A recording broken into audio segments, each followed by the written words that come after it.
All right, we're live. You're joining Untitled Studios, the Hour of Madness, where I am on my own because nobody loves Stabby, or because other people have realized and they can't be available 24/7 all the time. However you want to look at it. So we're just gonna kick this off. I've tweeted out the link. We'll see what happens if anybody actually joins or not. I doubt it. But it should be interesting nonetheless. And I'm looking at... I've got some interesting stories here. I'm trying to decide what I want to use now and save up later. Oh, here we go. Oh, this one was funny. Let's see. We're going to share that. So, multiple European leaders have now confirmed that planning is moving forward to establish protection centers for migrants somewhere outside the EU. The German Light is revealing this. The Austrian Chancellor, so Austria, Danish. Let's see. Let's all be honest. If we're going to be putting people in camps, the Germans are definitely going to have part of this. They are cutting off a big slice of this pie. There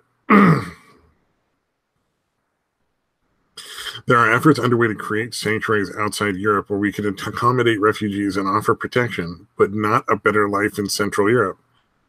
Oh, it's almost like they've finally started to realize how terrible it is to fucking invite anyone who wants to come into your country when your country already has essentially a full population that's utilizing all of the resources and is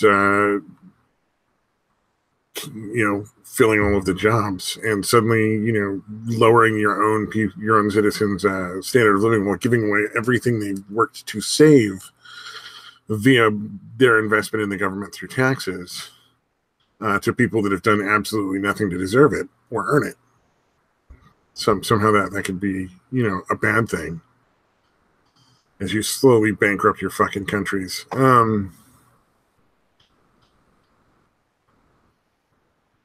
People traveling to Europe illegally cross through several countries and pick their favorite one to lodge their asylum claim. It shouldn't be like that. Really? It's astonishing. Common sense is starting to take hold in the EU, and all it took was this is the InfoWars, so who fucking knows how accurate any of this is? It could all be horse shit made up by some sort of weird marijuana, cocaine-induced fucking fever dream, and what's his fucking name? I should know the guy's name, but this is obviously a bunch of fucking random, who fucking knows if it's accurate.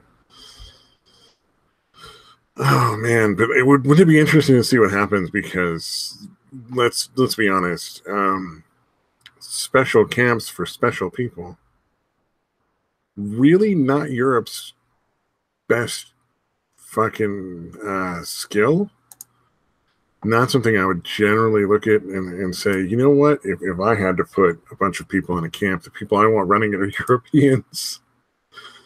Not that the U.S. is any better. I mean, we've certainly had our share of not going well. Oh, Alex Jones. So yeah, the InfoWars is Alex Jones' site.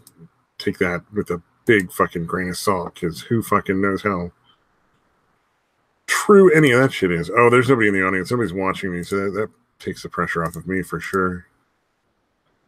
But yeah, fucking European camps for the migrants. Yeah, that's gonna go swimmingly. If they do that, it's gonna make...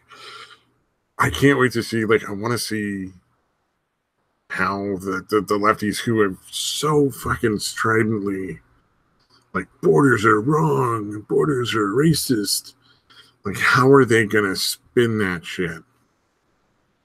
Are they literally I'm just joking around about the whole Holocaust thing. I'm not literally saying that they're gonna be like that. I'm just making a reference. I think that they already call separating the children from the felons in the U.S. They're already comparing that to concentration camps, which is pretty freaking absurd. In its own weird way, because it's like, well, we didn't want to put the children in prison with their parents because their parents committed a felony. That seemed harsh. So they're like, oh, it's like you put them in prison. Here we go. We're going to send a link. We might have Mad Metal Man joining us. By the way, his links are in the description either way. So check out Mad Metal Man's channel and his Riffs and Ropes channel that he does a weekly podcast on about wrestling and heavy metal. In the description of this, for sure, man. I'd advertise Satan and Satire's channel because he's on here every once in a while, but I should advertise Dave Murphy's channel sometime. Satan and Satire and Dave Murphy are also cool people you should check out. But my assumption is that the left is going to go absolutely nuts if the EU actually starts establishing refugee camps, which is actually historically kind of a common thing, because you can't really accommodate the amount of refugees that show up when you say free money, because there's a lot of people that show up and just pretend to be from that country, and there's really, in these third world countries, no real record keeping, no accurate list of citizens. There's no way to prove they're even from that country, so you're stuck with just a lot of nonsense. Let's see. So usually what happens is they try to set up camps in like a country nearby, like one border away, which is generally what after that they're technically no longer refugees according to international law. But I don't think anybody even really cares or knows about that anymore. So it should be interesting. I don't know. I doubt it'll go. I doubt it'll happen. That's InfoWars and Alex Jones. So as much as people might want to do that, it probably won't work out. Hey, we have Mad Metal Man joining us. How's it going, man? Give me just a second. I gotta fix something. Oh yeah, hey, no worries, man. Just to let you know, we are live, so. Yeah, that's part of the reason why I'm trying to fix this. Right on, man. I'm looking at some other stuff up here. There we go. Now we're good. Now we won't have any echoes or any shit like that. Oh my god. I'll tell you what, echoes are like the #1 reason I don't stay on a crew in Sea of Thieves. Playing like a live video game and you hear everything twice. I can't do it. God. Oh, it's the worst. Yeah, especially when they have all that shit coming through like their TV speaker and they're sitting right next to it. Yep. That's what it is. It's always an Xbox player with like no headphones playing on like a really loud TV, and it's like, do you not understand that I can hear everything that's happening in the room now? You know, I don't think a lot of people actually even think about that. It's usually more along the lines of, I just schooled you. Oh my god, I can't believe you keep killing me, you faggot. You know, you do that voice so well. That's really accurate too. Like that exact sort of like thing. Oh my god. The number of times I've had my sexual orientation questioned because I've killed somebody in that game.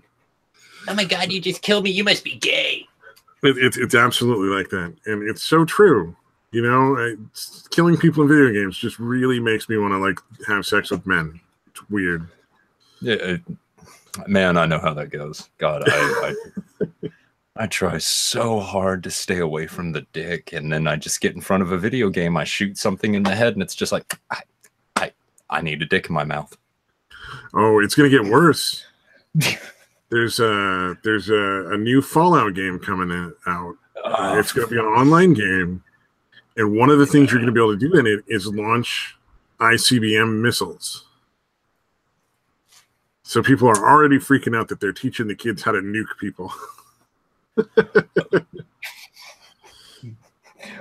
Wait a minute. So the airstrikes and shit like that in Call of Duty, Battlefield, the Medal of Honor, all that shit. No, that wasn't teaching kids, you know, to kill and blow shit up or call in tactical airstrikes or anything like that. No. No, but this one had like there was a bunch of people suddenly trying to get on that like gravy train of like, holy shit, this is terrible. They're going to teach our kids how to nuke things. Oh, Opal's in the chat, and William Stenchever is in the chat. And I think William Stenchever is not a fan of Opal. So this ought to be entertaining. I have no idea, honestly. I couldn't tell you. 2 people enter, 1 person leaves. It's going to be like the Thunderdome in the chat. Oh, man. That would actually be pretty funny at the chat version of Thunderdome.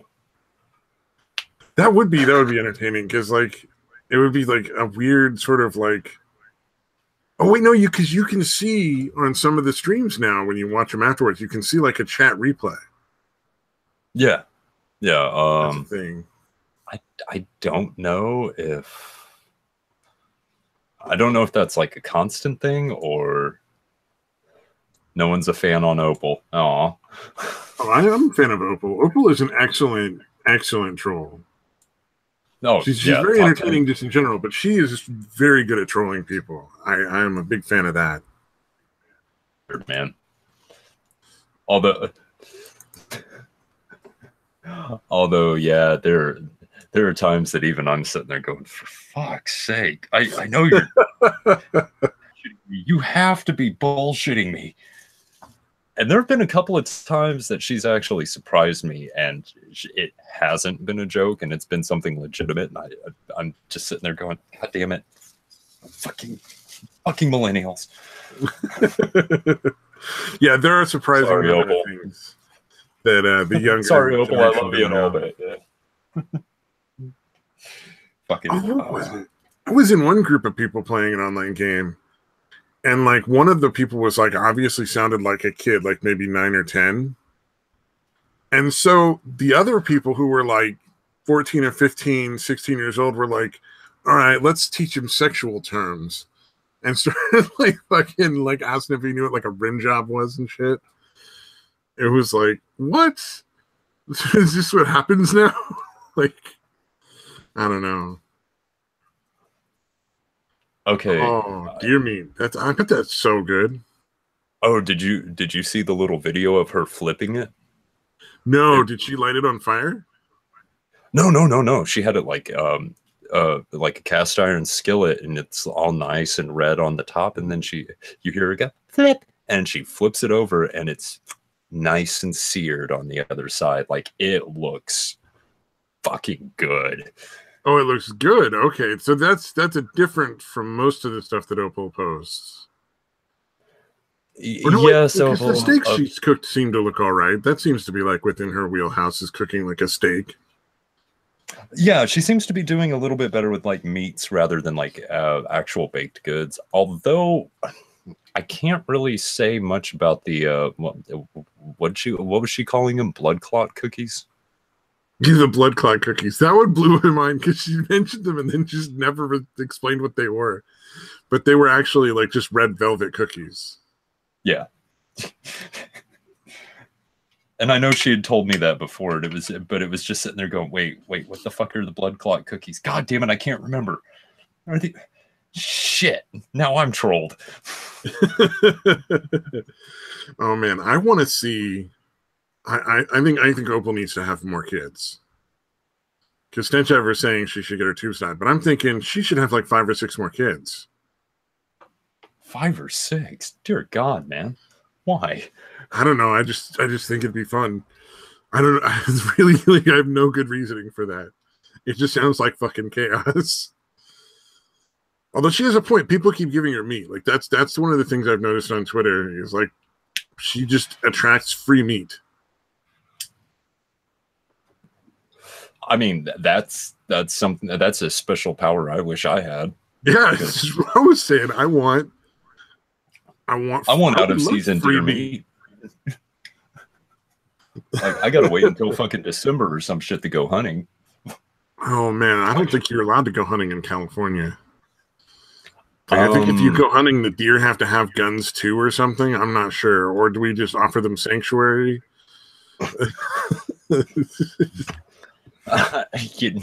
That's a really good question. Do you put a bulletproof? Oh wait, no. You've got to use non-lethal ammo. Then you've got to ask them really nice to to lay down, and then you have to anesthetize them, and then they have to volunteer. They have to be like suicidal deer and volunteer to be put down. Oh man! Actually, I think I used to hang out with the dude that used to go duck hunting every year. Duck is so damn gamey, though, man. Like I can do some duck, but I don't know. I've had like really gross like French pâtés and well, I think the duck liver shit.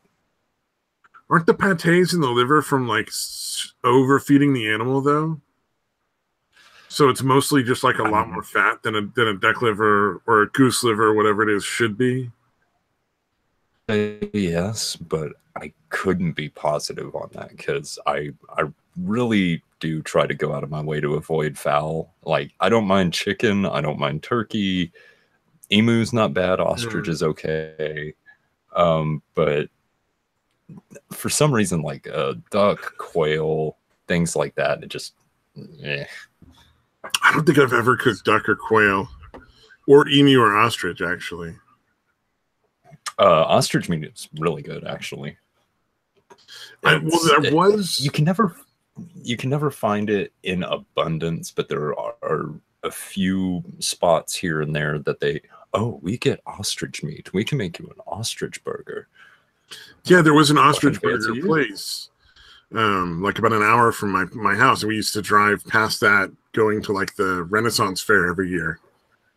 And then like one year we finally were like, all right, let's stop and try these murder burgers. Is what it was called, Murder Burger. And they were closed. Like they were out of business. Like a month or two before. It's just the worst timing. You say Murder Burger, and all I can think of is Metalocalypse, and when they were doing it's Pickles Nickels and shit like that. Like it's it'd be Murder Face's thing. It's Murder Burgers. Oh man. Oh god, Opal apparently wants to go everywhere. I want green tea green tea Kit Kats. That sounds fucking disgusting. It probably is. I mean, I've had green tea mochi, and that wasn't bad. Too sweet though. It was really sweet. Like, I'm not a fan of tea, but if I'm gonna have tea, I don't want it to just be like sugar water kind of thing. Right. Sugar water with a little bit of flavor on the side. Yeah. Well, that's I like teas, but if you're gonna get teas, like I try to get the there's a brand called Stash, and they carry they make this double bergamot Earl Grey, so it's got that that kind of flowery smell that the Earl Grey has. Yeah, it's a lot. It's very, very much more pronounced with this stuff, and like it's great. Honestly, that's probably one of my favorite teas. No, usually I go for peppermint. Peppermint is my like go-to. Peppermint's good, especially for like the voice. Back in the day, if I was doing vocal tracks for somebody, or if I was actually about to hit the stage or something like that, I'd go for peppermint or lemon ginger. Oh, interesting. Lemon ginger. I'll have to see that one too. Oh, it's good, man. And if you get the right stuff, it's got a nice little bit of spice to it. Oh, yeah. I dig what you're saying. Yeah, the right kind of ginger. Yeah, if you a little bit of heat, almost. It's not quite heat. It's similar to heat. It's like there's a ginger brew that you can pick up. It's in a green bottle. I cannot fucking remember who makes it, but it's really good. But it is a spicy soda, and honestly, I didn't think I'd like it. It is fantastic. Oh, have you? Do you remember the ginger Altoids? Yes. Where you'd try them, and for like a couple of seconds, it'd be like a sort of cookie ginger flavor, and then suddenly your mouth would just be on fire.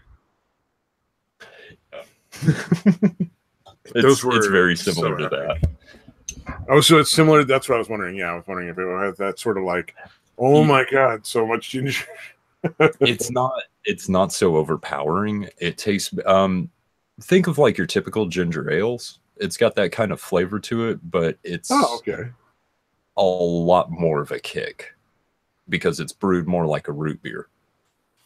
Oh, okay. So it's actually, because root beer is a totally different thing from most normal soda, the method for making it. Yeah. There's actually brewing methods, and there's microbreweries for fucking root beer all over the place. I got one. It was like a $6 or $7 bottle of root beer that Safeway sold. So it wasn't probably the best of the options, but man, it was worth $6, man. It really was. It was so good. It's so much depth of flavor.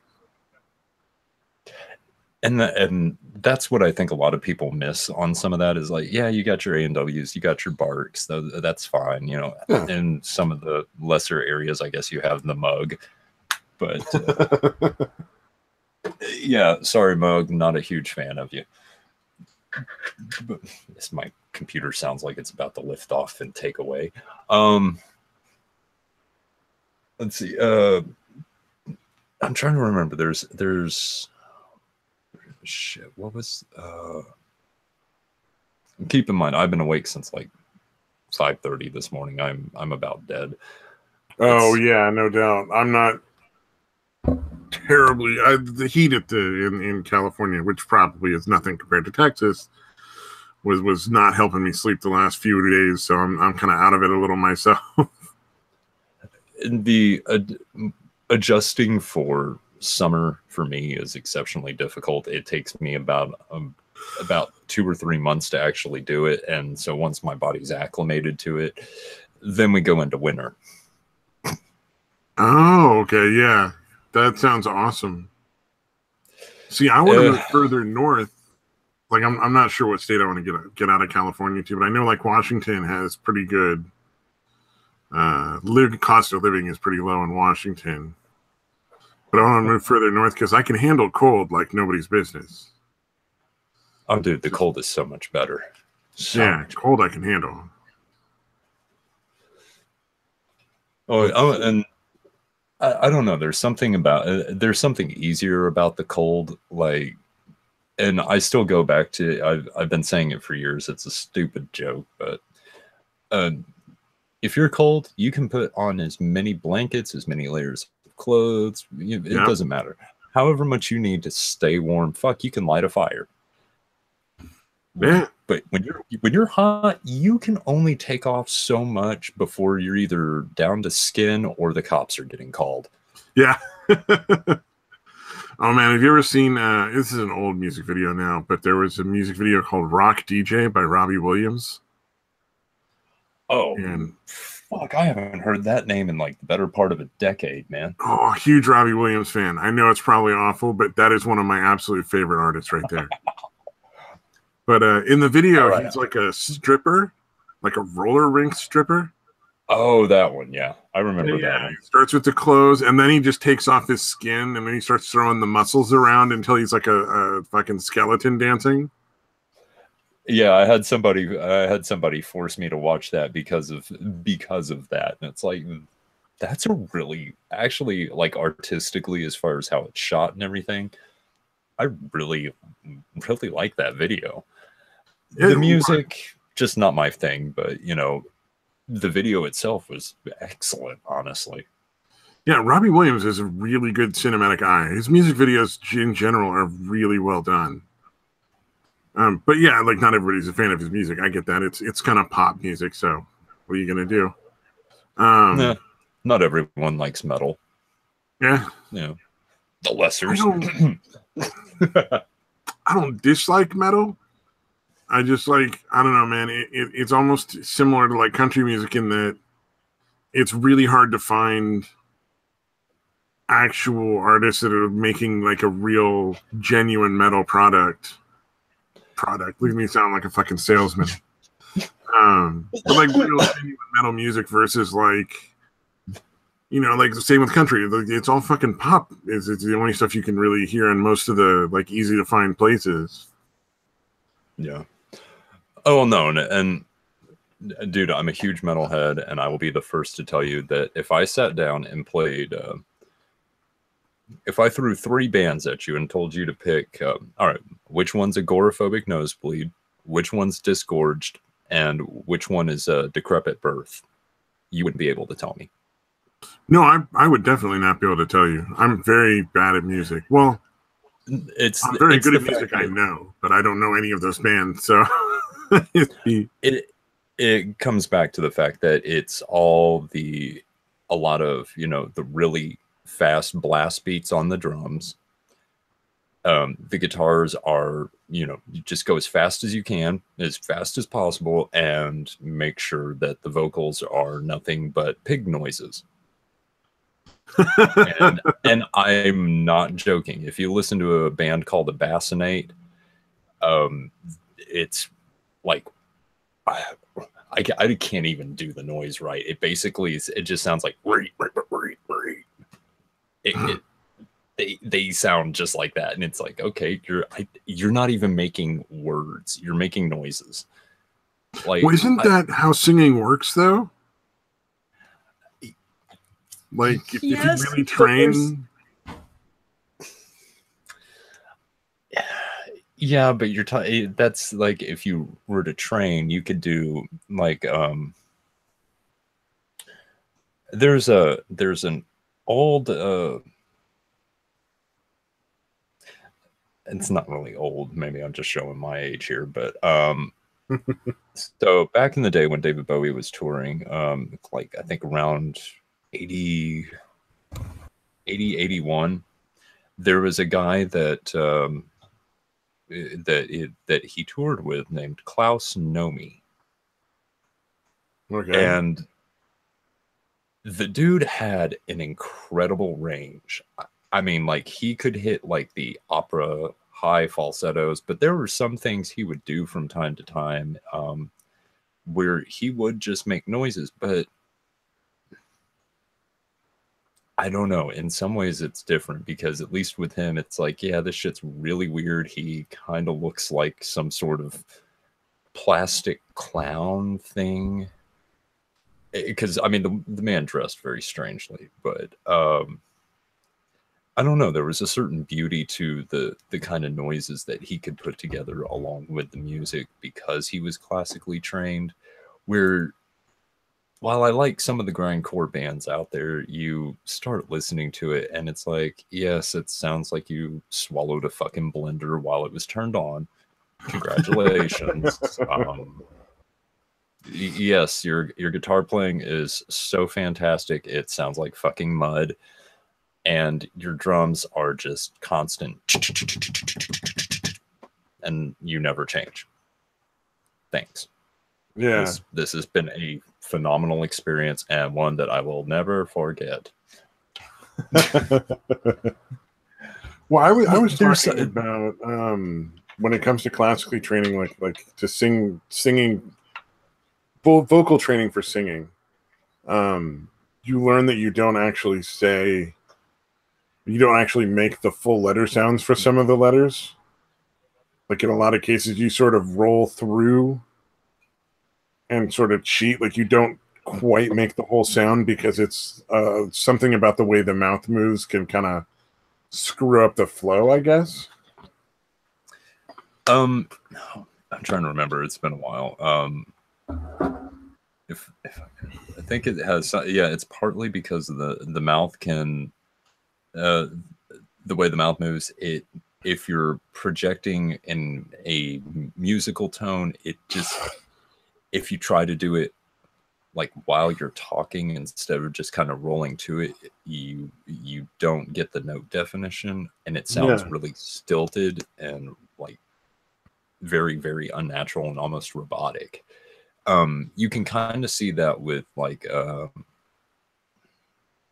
I'm trying to think of a good example, but like think the old like 80s new wave stuff.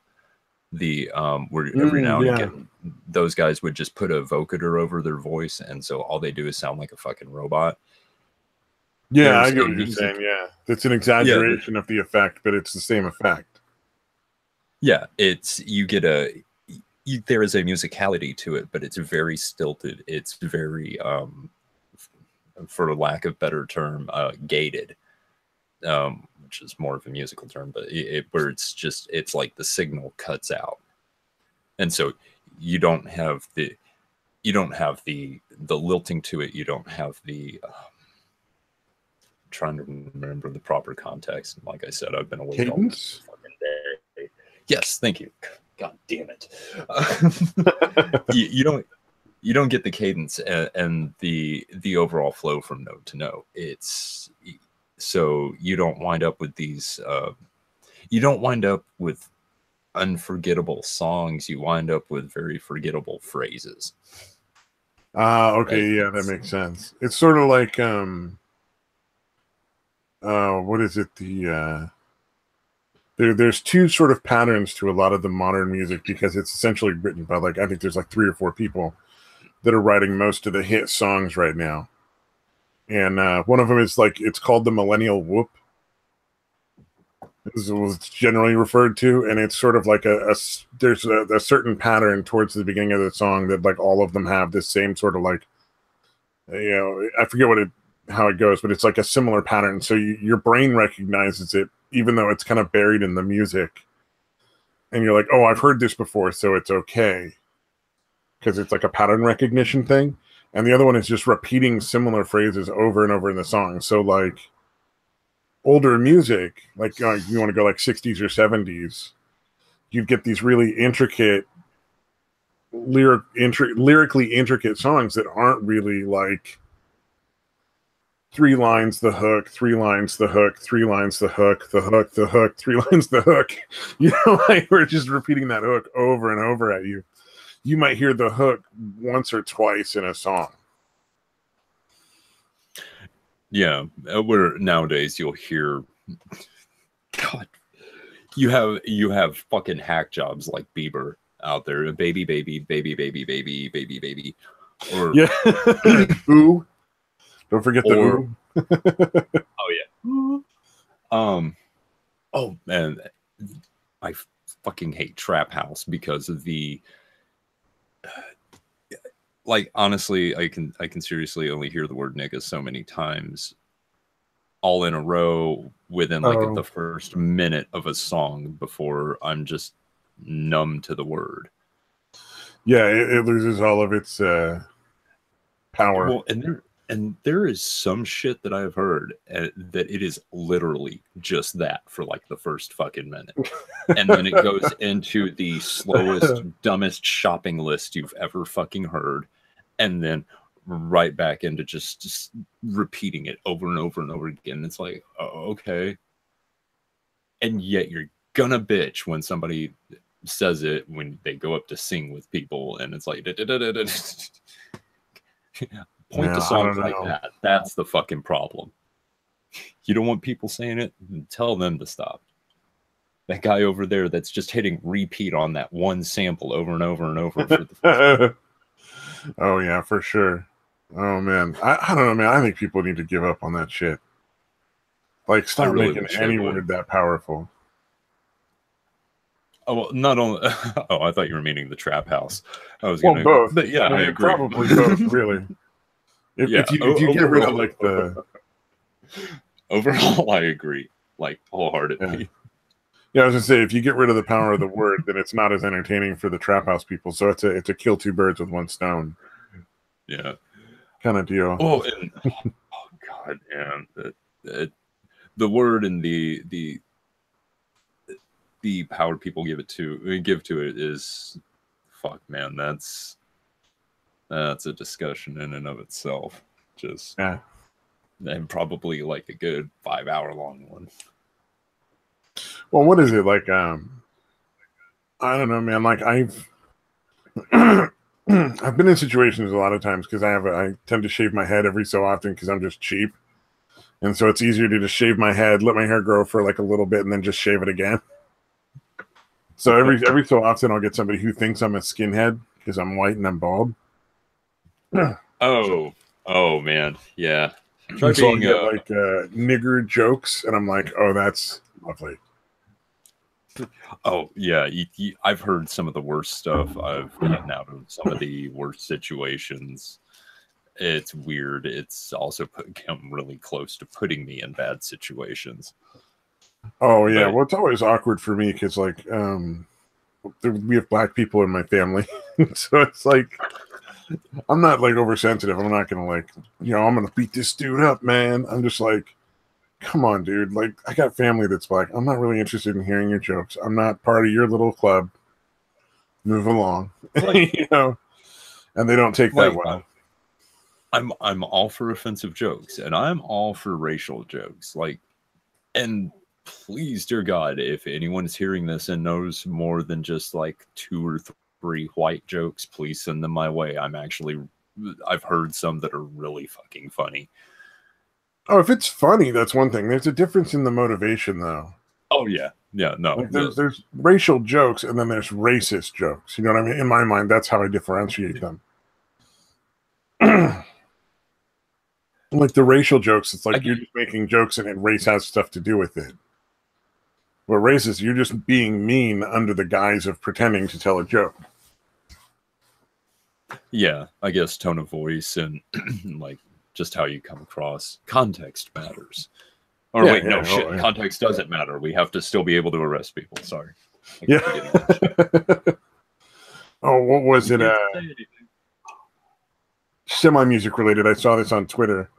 There was a rap band in the UK who the police found to have, I don't know if they raided them on tour or just like at their houses, but they found out that they had 2 baseball bats and a knife. And now they're required to get the police's permission in order to perform. And the police have to be present if they ever perform. Like, wow, the UK is fucking just burning itself. I mean, well, UK, it was nice knowing you. You have you've had quite the run. Anybody who's not insane, feel free to, you're more than welcome over here. Please apply for visas, apply for asylum, whatever it is. We will welcome you with open arms. But get the fuck away from that shit. Yeah, really. England has lost their fucking mind, man. Like, I don't understand it because there's so many people there that are vehemently against it. Well, there's huge huge protests right now for Tommy. Yeah. And no one's saying shit about it. Yeah, it's not being covered by the news, but there's thousands upon thousands of people out in the streets like pissed off over Tommy Robinson being arrested.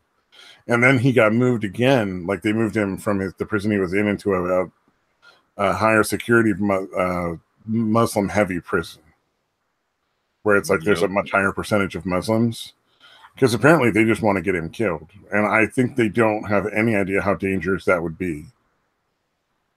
Oh, hey, Race, what's up, man? Oh,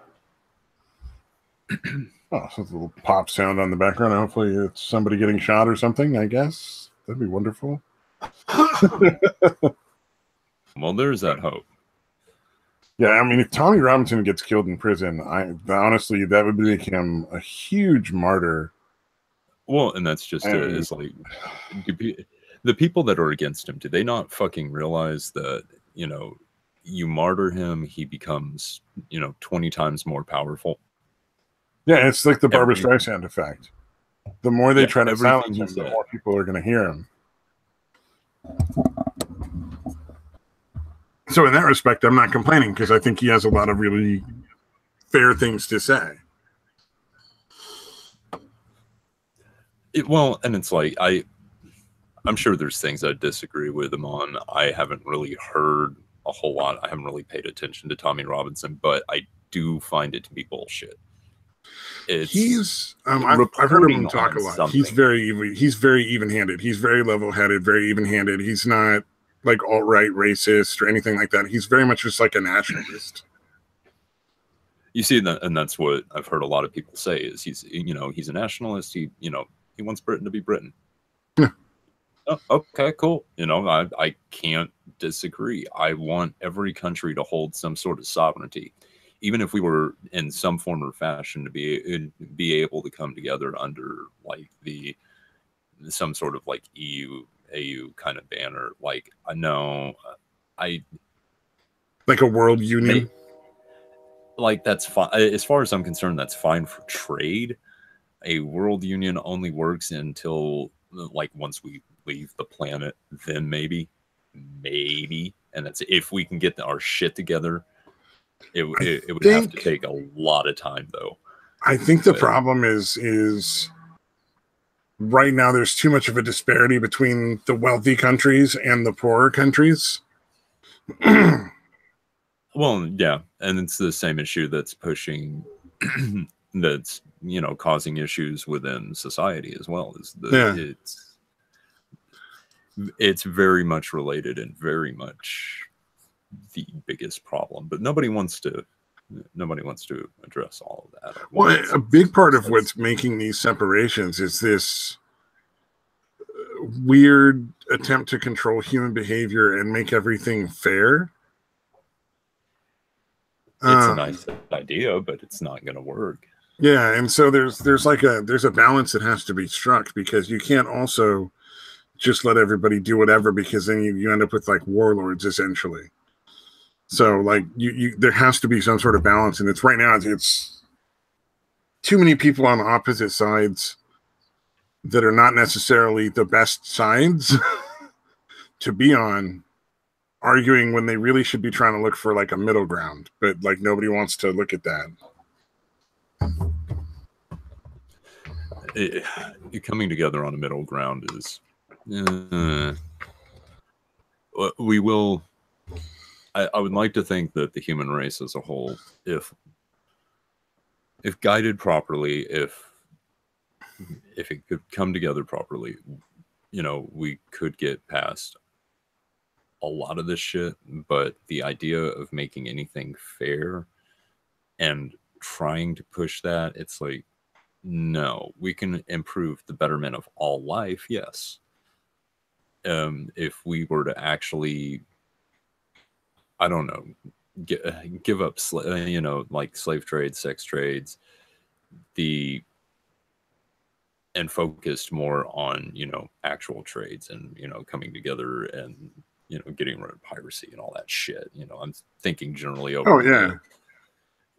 more in the more desolate and fucked up areas. But, if we could actually do that, no, I think we'd be able to improve the quality of life and make it a fair thing as far as like healthcare, food, water, basic services, and fucking clothes. Have everybody's needs met, kind of thing. So you start at a base level of a more rational, where people have more of a chance for like to improve themselves, because they're not starting out so much lower than everybody else that they're just like subsistence.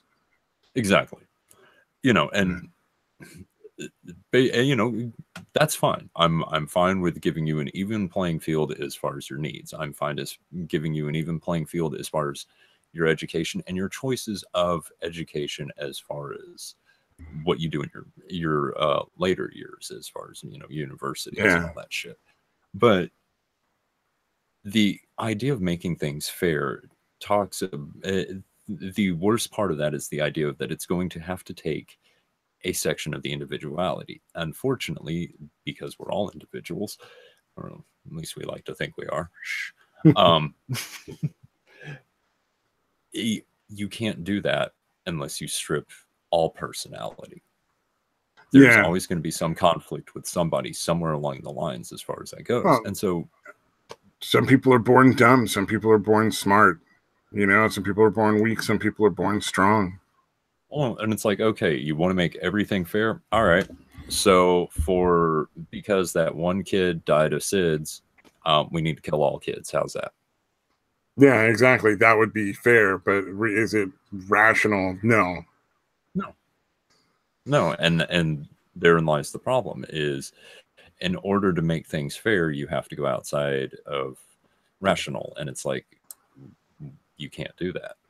That's when you start seeing this formulaic breakdown, similar to, like all the free speech shit and everything like that, and Antifa. And it's like, no. We're breaking down. We're not building up.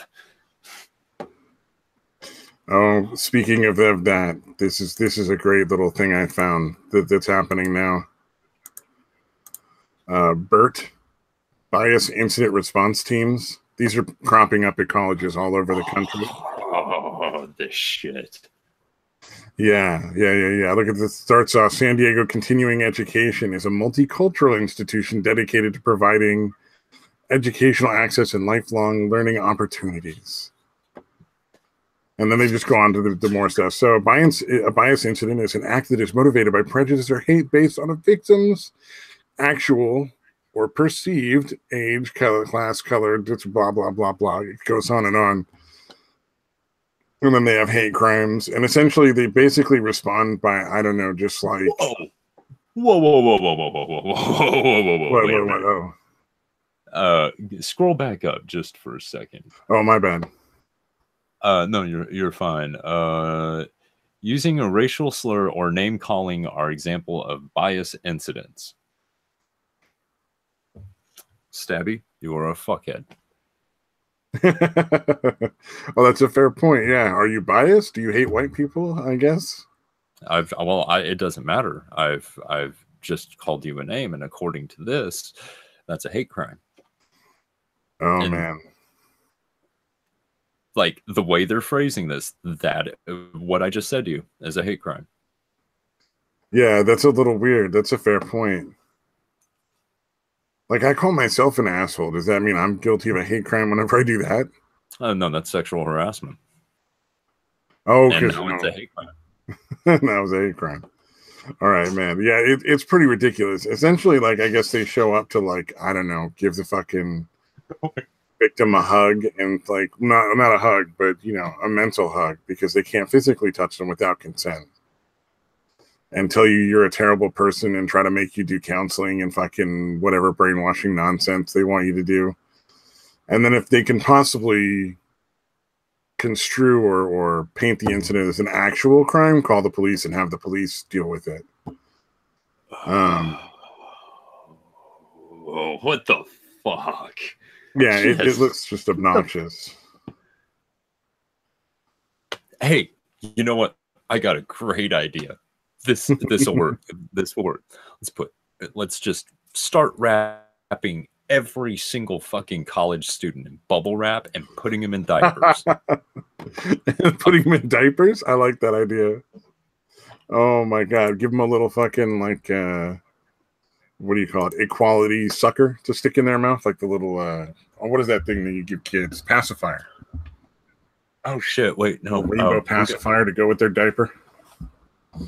And they're gonna have to wear like some sort of ear guards. I'm going to suggest. Oh wait, we can't use the earmuffs that you would use on a shooting range because it implies guns, and that could be triggering. So we need new happy ones to put on people. Oh, with Sesame Street characters' faces on them. Yeah, something nice, soft, and cuddly. Something to take them to their happy place and hold them kindly and dearly until they've. Oh, yeah. Well, like seriously though, colleges are fucking kids up, man. So two of my friends went to Berkeley State. One of them had a psychotic break and ended up being homeless. Like I had to go pick her up in the middle of the night and like fucking 2 hours away. And then like her own family was just like, we're not going to deal with her. So I put her up in a hotel for the night and helped her get in touch with get services going again so she could get like medications and whatnot. But like, and so that's one of my friends that went there. And then the other friend turned into a total like gender, what do you call that? They're not really like trans people. Transtrender. Yeah. Like one of the transtrender people were like, he just started wearing ugly sundresses, but made no other effort to look like a woman. Still dating his girlfriend. And all that stuff. And just became intolerable. Like I could not hang out with this dude anymore. And I was totally done. Like, you want to call yourself whatever and you're a lady now, that's fine. I don't care. Like that doesn't really matter to me. But just like the behavior was obnoxious. Like it was a constant, like, I have to prove I'm not full of hate every 5 seconds. Kind of like ridiculousness. how's this? Just don't put hateful intentions behind your words. Yeah, exactly. Just a fucking idea. I mean, well, I hate most humans, so I'm not sure if I can do that. You know what? But it's a general hate. It's not specific. Yeah, I mean, the individual person's fine. I actually enjoy the individual person. They're quite tasty. But en masse, no. I could say set it all on fire and it'd be fine with me. Yeah. We go crashing into the sun, and I'd be fucking cheering the whole way. Go, we're gonna fucking burn. Every day I have to go. Almost every day I have to go grocery shopping, and I fucking hate people in grocery stores so much now. They're just obnoxious. Like today I went there, and I'm going down the salad dressing aisle because it also has soup. And there's a couple there arguing over salad dressing, like debating on what salad dressing to get. So I'm like, well, shit, they're standing in front of what I want. I'll go get something else. So I go like a couple aisles away. Yeah, Opal says shopping every day with shock and amazement. Yeah, I do, because nobody in my house can think ahead more than like 5 fucking seconds. Like seriously, if we could just get like a fucking, like write down like what meals we're going to have for the week. I could do shopping like maybe 2 or maybe 3 times a week. Yeah.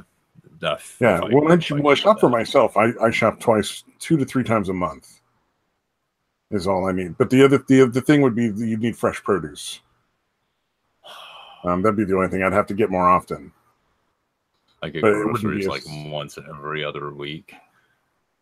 And you're in charge of groceries. Well, that also depends on your budget. Opal. Wait a minute. Isn't Opal always starving to death, though? No, she gets free meats, remember? Oh, yeah, all the free meat that started happening. I think during the Texas floods, she must have been exposed to like some toxic waste or radiation. And that's her mutant ability. That's her fucking superpower. She's going to join like the X-Men and just attract free meat to like the school to help with the budget, you know?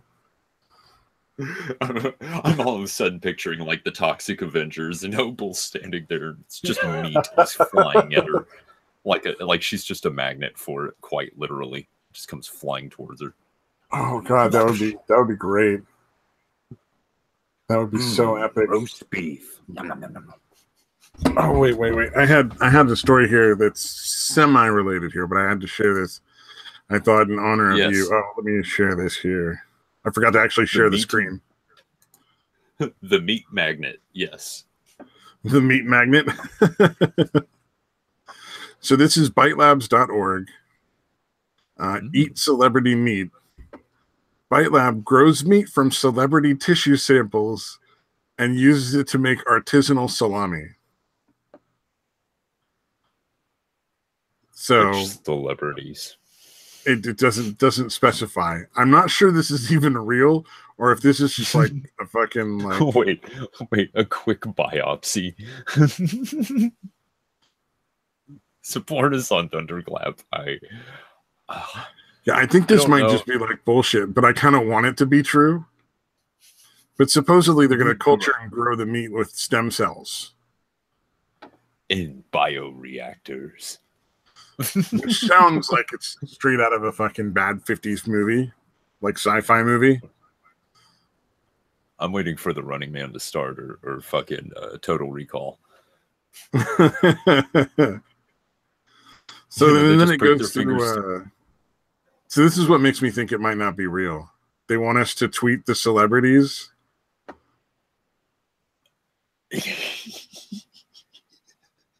Like Franco's meat will pair with lean, strong venison, sharp telecherry peppercorns, and caramelized onions. How do they know if they don't have James Franco's biopsy? How would they know what he is going to work? I guess they've talked to like groupies he banged, and they're like, "What did his junk taste like?" That's that makes a lot of sense. It kind of does actually. That's the only thing that really makes sense, short of walking up and actually taking a chunk out of him and testing it out. Jennifer Lawrence. The J-Law salami. Good Lord. Oh, by a mixture of rabbit and pork. A charming and confident flavor profile. It's coarse ground in rustic style, smoothed with notes of honey and spiced with orange zest and ginger. Okay, so even if they grow her tissue in a jar and decide to make meats out of it, they're going to put in rabbit and pork. The rabbit, yeah, it's going to be a small amount of the human meat that's been cultured and grown, and a large amount, probably the majority of which is just the like animal meat. Well, not that humans aren't animals, but you know what I mean. I am surprisingly okay with this. It sounds fucking awesome. Like I'm not going to order it. I just think it's hilarious that somebody out there is at least considering it. I don't want to read the Kanye West. I just assume they're going to use meat from like Mad Cow. Will pull no punches, heavy and boldly flavored, pure Kanye West meat. I am done reading that. I'm just done. Oh, Worcestershire. They're going to have Worcestershire. Ellen DeGeneres. As a salami, we see Ellen's salami composition blended with ostrich.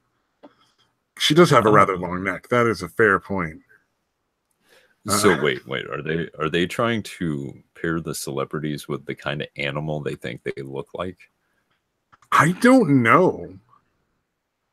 Wait, I mean, they're saying that Kanye West is with pork, so they're saying he looks like a pig. So they're going to add black pepper, garlic, and a little bit of mustard to give her give a highly approachable and well-rounded flavor to her salami. I was going to say, if I burn my retinas and squint my eyes, kind of. Oh, they need to get that ostrich guy. That is kind of creepy, but you know what? I'm somehow more okay with the idea of seriously just eating a celebrity. Fuck it, why not? But well, they're not really good for much else. Yeah, no shit. That's kind of what I'm saying. Eat a celebrity. Do we need to do cultures, or can we just like harvest them once in a while? I say we harvest them whenever they've done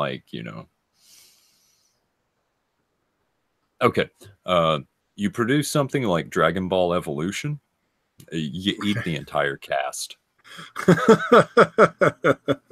So if the show or the movie is bad enough, like that, it's just not acceptable. You know what? At all.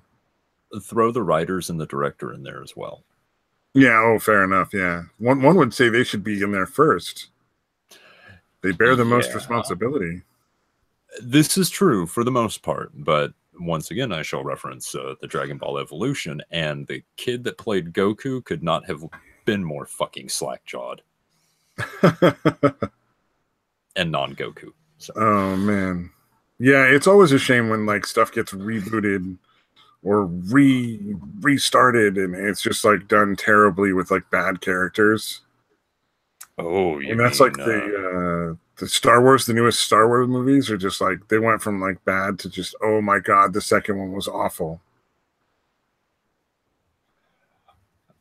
There's quite a few coming out that God, because there's we've already had Solo and all that shit, but I think they're doing another I think it's no, they're doing another Halloween, which I kind of am interested in seeing, only because it's like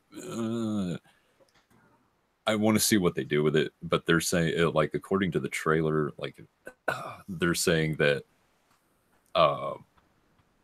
from nothing happened after. They're basically saying all the shit that came out after the first movie is all. It's all bullshit and came from somebody's head. This is the real sequel to the original movie. No, that's the worst. Like, God damn it. Like, we already had H2O. We already had, like, what didn't we have?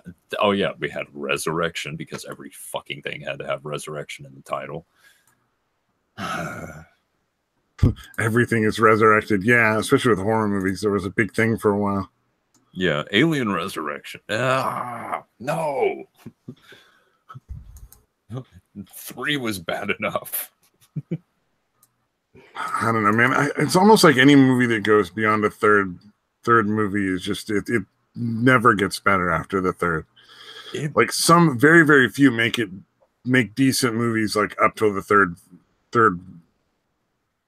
what do you call it, movie in the series. Like very few people make those good to start with, but then like after that it's like nobody does like a fourth good movie. Yeah, like and you got to remember, after a moment, everyone goes to space. At least, oh my god, like somewhere in the sequels, they have to go to space. If they go on long enough, it will be fucking in space. Fucking, oh god damn it! Damn, 50 Shades Freed, fucking kill me. Then it'll be like the next a new dimension. And that's the way they'll invalidate all the previous stuff. It'll just be him in a new dimension.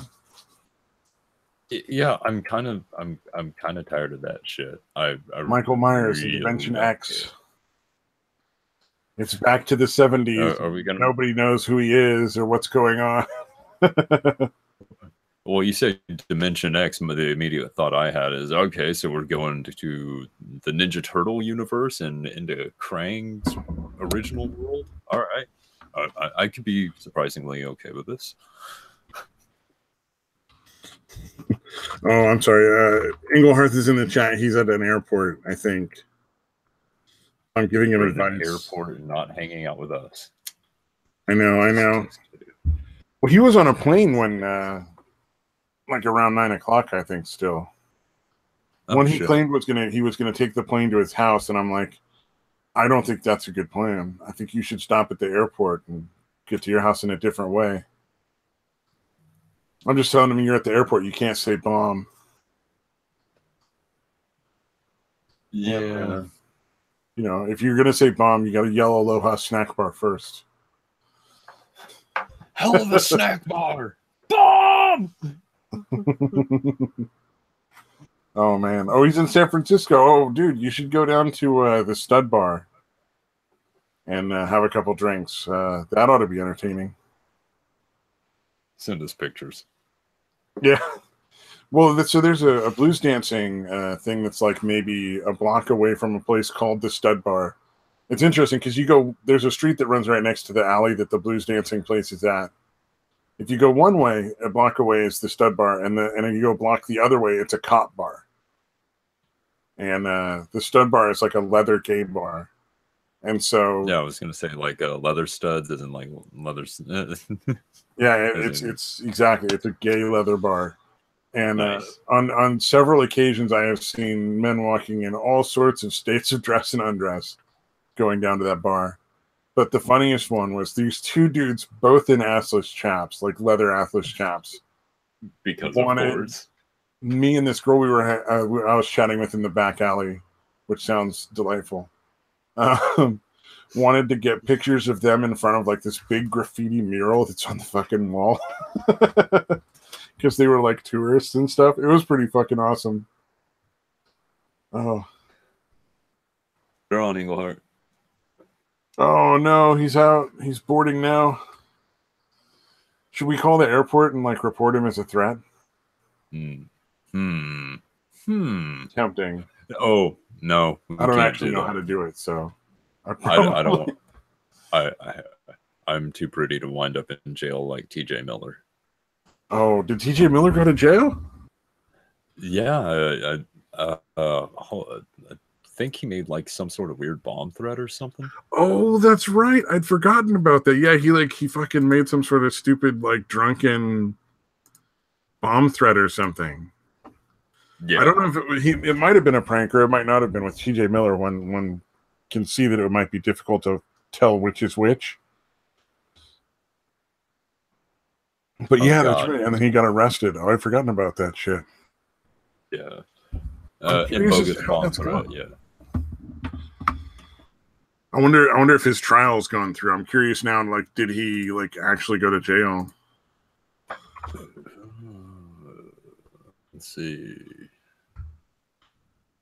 Charged and bogus. He faces 5 years in prison for it, for a fake bomb threat. Way to go, dude. Way to go. Everything I see is from April, so it's obviously just from when it happened, and it hasn't gone to court yet. So I'm guessing his lawyers are delaying as much as they can to make whatever sort of deal they want like more attractive, because it's just going to cost too much fucking money, kind of deal. It's not going to be that's not going to be an easy thing to get out of either. No, it's not. He called 911 to report that a female passenger on his train had a bomb in her bag. Yeah. Dude, they might have leniency on you if you go to AA, if you publicly apologize, if you pay for everything, like, he might get out of it 6 months, maybe a year. Oh, he wasn't even on the train he called the bomb threat into. Jesus. Oh my God. Oh, he was ripping drunk. Oh wait, no. And he was in a fight with a female passenger, so that's probably why he did it, to like get back at her, kind of thing. Oh, that wouldn't. I'm somehow not surprised on that one. Yeah, he's also accused previously of sexually assaulting and punching a woman. So I don't know what that's about, but I'm sure that was something that was brought up back in November, December, something like that. December, yeah. Yeah, and that's just it. Like it, yeah. You can accuse, but it's an accusation from 2001. I don't care.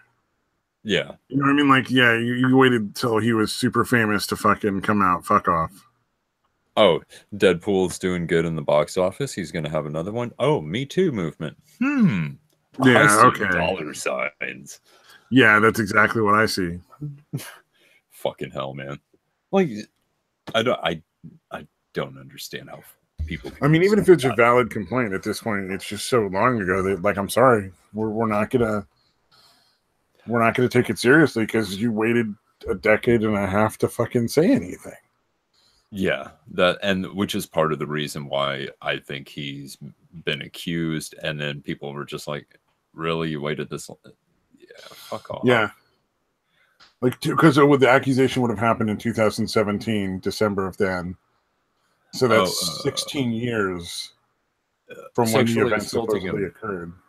Sexually assaulting and punching a woman while in college. Well, and it was claimed that he did it while they were having sex together. So I don't know, man. That whole thing just sort of sounds bizarre, and that's not the kind of thing. If you're doing it just because you're bored or drunk. That's like a fetish thing. Oh, baby, it's like a compulsion. So much. I'm so hot. Oh yeah.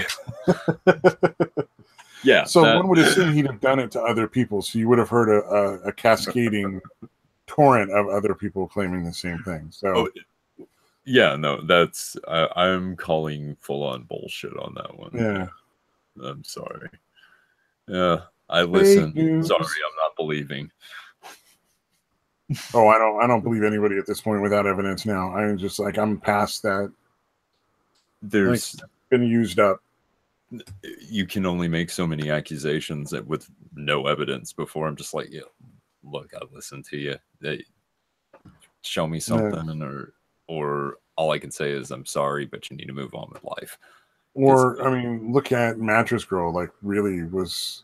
I think that might probably have been one of the breaking points, one of the more obvious breaking points, where she not only did that whole mattress thing, but she literally made a pornographic video where she reenacted the rape. That's just it. Like, if you're actually that triggered by it, there's no way in hell you're going to go through something like that where you quote unquote reenact it with full penetration. No. Yeah. There's a good chance you're not even going to reenact it. It's the worst porno ever. It's so bad. I would debate that.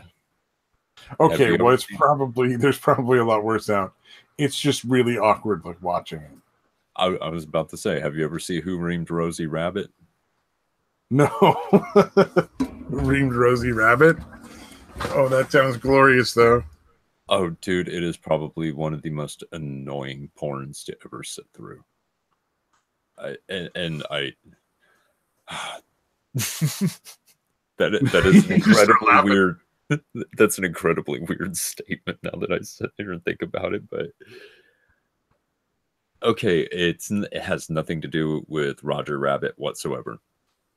It's a couple sitting on the fucking couch trying to find a channel to watch something, and the girl wants to watch fucking cartoons. The guy doesn't want to watch cartoons, so they keep watching porn.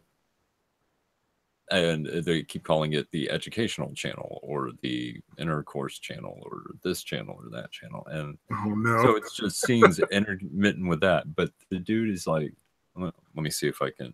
I'm going to turn down my mic just a little bit so I don't blow your ears out. But let me see if I can do the. He sounds. But Rosie. Like. Oh my God! I found a video of it, like an hour and 16-minute long video, supposedly. Mm-hmm. Yeah, it is the worst. Oh, it looks so very much like 80s too, like the giant hair, and he's got that sort of like stoner surfer look going with the big 70s stash. Oh man! Comes in and just says gay. That is all. I'm out. Oh, Psycho! Come on now. Super high. We're talking about porn, Psycho. You could always just come on and join us. Yeah, I'm sure that'd be entertaining. We can discuss. I don't know if Psycho's ever been on a stream though. I think I've seen him on one stream. I think it was the cunt stream like once. Oh yeah, where they put the link out towards the end. Maybe I honestly don't remember. I think the only time I've ever been. Oh, that was how I got into an after stream, like where like they're no longer on air. They've gone off air, but they still have the live stream going. Was on the cunt stream, I think, with Bearing, or maybe it was on Failure's channel. Like they put the link in the chat, and I guess I clicked it fast enough. That was fucking hilarious, by the way. Like, you've never seen that many people try to suck one man's dick all at once. It was impressive.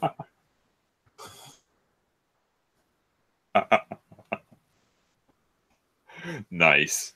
I'm gonna have to see some of Psycho stuff, and I don't blame him. I mean, I guess if you're into like you really want to be like a YouTuber, and like make money off of it, one of the really easy ways is to get noticed by somebody who's already really well known. Let me finish my thing, but porn is the topic. All right, man. We'll talk about porn. Absolutely, man. For sure. There's porn is a never-ending topic. Well, this is what happens when you're not around. This falls into degeneracy very quickly. Yeah, this is a Datewine Englehearth. This is the link to the hangout is in the chat. I don't think I have Discord, unfortunately. Dang. The only way to get a hold of me is on Discord. Okay, hold on a second. Oh, he doesn't produce shit. Yeah, I don't blame you. All you got to do is just, if you have a mic, just talk. I don't produce this. This is just a hangout. I gotta start it. If I get all glitchy, forgive me. Oh yeah, no worries.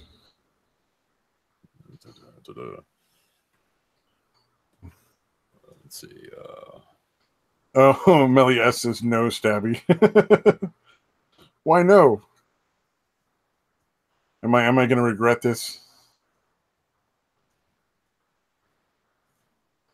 No. Maybe, probably. I hope so. regret a lot of things. Yeah, the way I look at it is, it's like, if we can't turn this into chaos, what's the point? But yeah, I don't know. That was funny watching everybody kind of suck up to bearing in that. That was pretty cool. Oh shit! Oh, find him on the dump Discord. Now I've got to find the dump. Oh, I haven't seen that in so long. I've been trying to go to sleep earlier. I have to stay up some night and catch that again. Fuck it, I found him. That was a lot of fun. The dump. Let's see. I'm just gonna drop him this. Yeah, anybody who's watching this, if you're still here at this point, kudos in the future. But find Unknown Archives YouTube channel and watch the dump. It's on super late at night. I forget which nights of the week. And send. Oh, we were talking about porn, Melly. So, and then Psycho was making fun of us. So I was like, dude, come on, talk about porn with us. It's the way to go. You know, like. Okay. And now I'm gonna close down my Discord because I don't. Oh, Monday, Thursday, Friday for the dump. Thank you, Psycho in the chat. Definitely say, well worth watching. Monday, Thursday, Friday. And there you go, that's man. I don't see much of it. I'm working Thursday and Friday every week. Yeah. Oh, Millie, I'm talking about the like 0 people that watch this after it's over and it goes up on the channel. All right, man. Let's see. What were we talking about? I forget. We were talking about porn. I'm trying to think. I don't know if there's anything all that interesting that I've seen lately.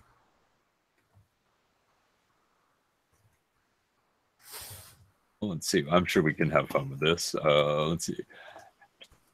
Can we try to stay away from the sunny porn? From the wrestling one? Oh, that was awful. That was gloriously awful. I don't think I ever watched that shit. God damn. All right, let's see. Hilarious porn parody titles that prove nothing is sexier than. Well, I don't know. The one I think was probably the most impressive parody I've seen was the Grinch one. And that was only impressive because at one point, like, one of the dudes is banging a chick while walking down the stairs, and like they're still banging the whole way down. And I was like, that is a feat of like gymnastic skill I don't think I'll ever see anywhere else. All right, I'm gonna send these to you because Hangouts is not letting me screen share. Oh, okay. So, in the side chat. Yep. Let's see. Here we go.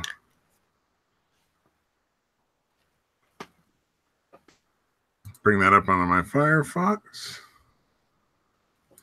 Oh no, I want to leave that. I want to see who reamed Rosie later. It's pretty terrible, man. Oh, I don't think I'm giving you fair warning now. Watch a couple of minutes of it just to get an idea, a feel for it. Here we go. Just about more than 20 minutes on the internet in your life. You probably know there's a whole lot of porn out there.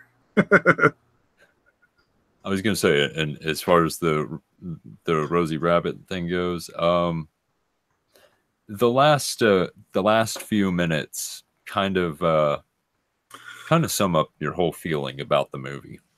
Oh God! So I'll have to see it. Yeah, if you just want to skip ahead to that, it's very anticlimactic. It's a Wonderful Life. Every time a woman comes, an angel gets her wings or something, I'm guessing. You know, that's probably what it is. It wouldn't surprise me if they did something like that. Like, American Booty. This is great, dude. Good Lord. Oh, and it's black porn.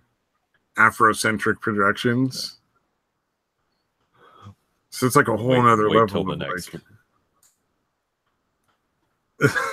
The next one is Ace Ventura, crack detective. That is glorious.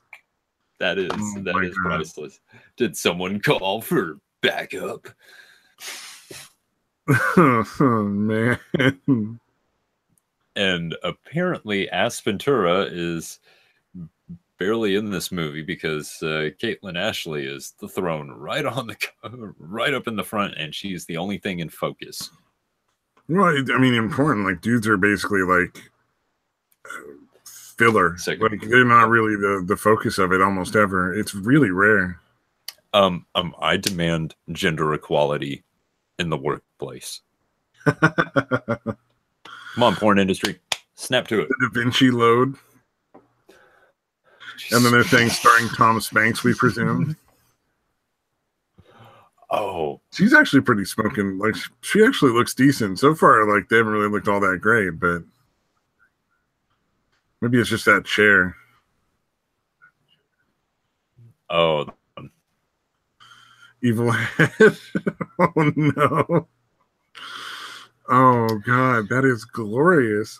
That's almost probably going to be a higher production value than the actual Evil Dead. That's I'm gonna have to find this now. I want a copy Angel, of Tommy this. Pistol, Cleo. Oh, Tommy Pistol's really the only one with like a good porn name. The rest of them are kind of lame. Joanna Angel, yeah. Dawson's Crack. We'll get him in the end. Oh, they had to put a big black spot there, so you know what's showing on that. Oh man! Wow. Forrest Hump. My pants are like a box of chocolates. You never know what you're gonna get. You know, considering that Forrest Gump was like mentally retarded, do you really want to know what my pants are like a box of chocolates? Is this a scat porn? That's what I'm guessing. Edward Penis Hands. Oh, I've seen parts of this. This is Edward awful. Penis Hands. Yeah, that one's pretty fucking bad. Oh man, it's still better than the last 11 movies Tim Burton has put out. Oh, damn, dude. I don't know who did this site, but they really they aren't pulling any punches. Honey, I Blew Everybody. Oh man, that's good. Oh, these are great. Video. Oh no, let's see. Daytwa, man, this show sucks even worse without those other two dumbasses. Thank you, Daytwa. Opal, Cover Your Ears. From Psycho, or no, from Melly. Psycho says he's seen these.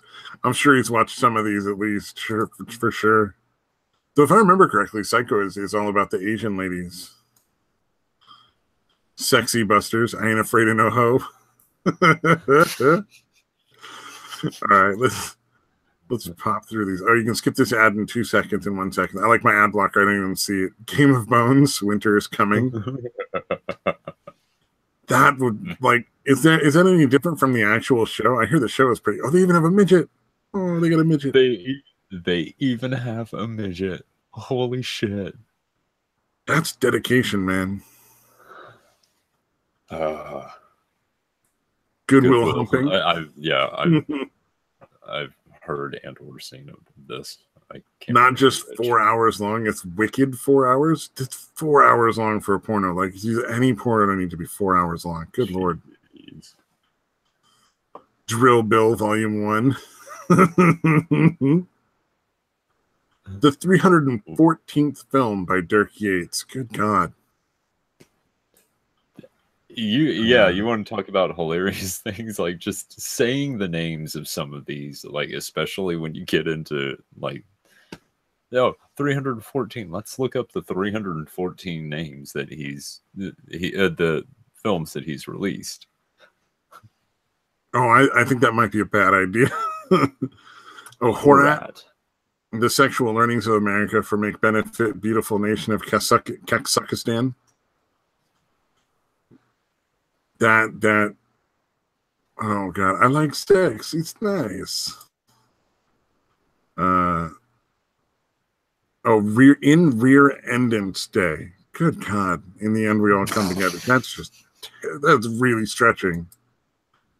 That is a Tranny Factory, Inspector Gadget.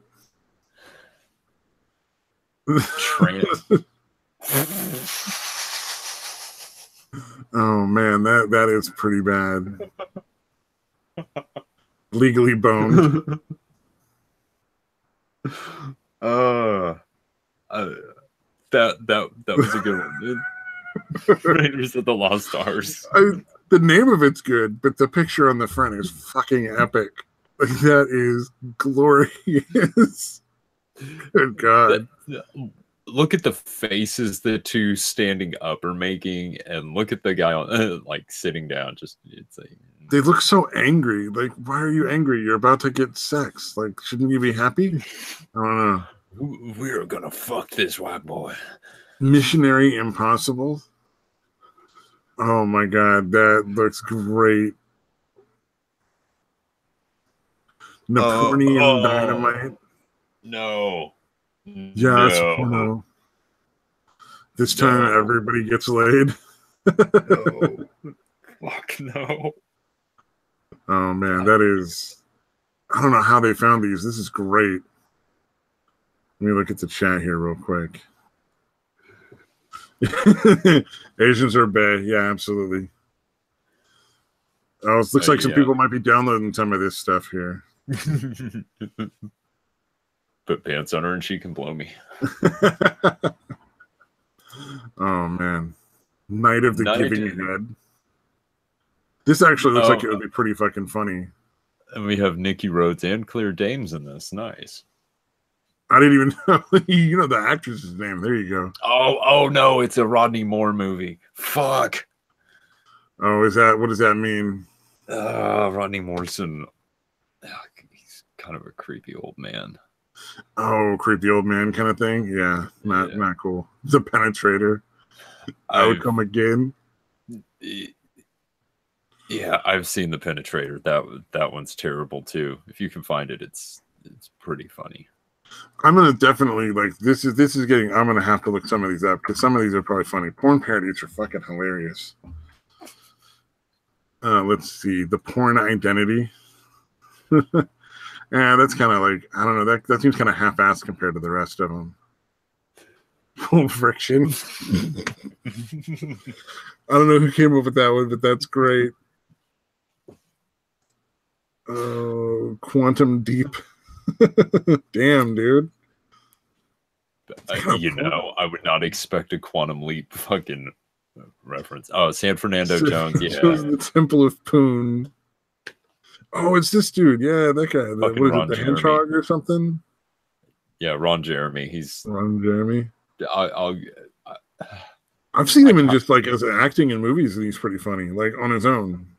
Like, yeah, he's in a lot of the Trauma movies, and yeah, no, Ron Jeremy's pretty goddamn funny. Yeah, this dude's a riot. Saturday Night Fever. Oh man. Okay, Jenna Jameson I've heard of. Oh, Stormy Daniels is in that one from the Worst Took Forever. That's who's on the cover. That's is that who's Stormy? Oh, yeah. She actually used to look not bad though. Never mind. I can see why Trump wanted to nail her. Speaking of which, so I look up a lot of porn. There's a fucking ad that will pop up on some of these that like if you go on Pornhub or XNXX or something like that. And it's Stormy Daniels, and she's like, "Hi, I'm Stormy Daniels. You might have seen me in the news lately. Come cam with me." And she's standing there topless with no pants on. It's like, oh God, yeah. That's exactly what I thought you did this for. Yeah, exactly. Just wanted more attention. Interest. Mm-hmm. I'm starting my cam whore career. Let me see what I can do. Oh, I had sex with the president before. Oh yeah. There's that one time. He paid me like a whole bunch of money to not fucking talk about it, so I'm going to talk about it anyway because I'm a dumb whore. Psycho is downloading all of those titles. Yeah, I'm not surprised. Shaving Ryan's Privates, I like that. Quality.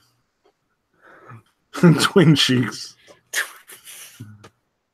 Oh, Cinderella. Okay, there we go. Okay, I would watch that if it is anything like Twin Peaks, but something tells me it's not. It's not just Twin Peaks with fucking. Oh yeah, it's always unfortunate. Oh, another Cinderella release. Buffy the Vampire Slayer. I mean, these are in Hollywood. There's a lot of desperate people in Hollywood. You'd think they could get some like halfway decent acting. You would think. Like, you can probably get some, like, if you paid a little bit more money, you could probably get some halfway decent acting, and it might actually be entertaining for reasons other than it's awful. I don't know. Do we really want to give up on the awful porn parody there? X-Hamster. Yeah, X-Hamster is another good one. Texas Vibrator Massacre. Holy shit. That I won't. Hold on, I'm actually gonna look this up and see if I can order it right now. this I am fucking sold. Can't even imagine the Texas Vibrator Massacre. I am fucking sold on this. Like, who saw the Texas Chainsaw Massacre and said, you know what, I can make a porn of that? Oh god damn it, my phone's dead. Oh, a film by Rob Rotten. Yeah. I did not know this existed. I am looking that up here in a little bit. White Men Can't Hump. Yeah. That. Some of these, man. The whores have eyes. Oh my god, that's... I hope so. Pretty fucking creepy if none of them did.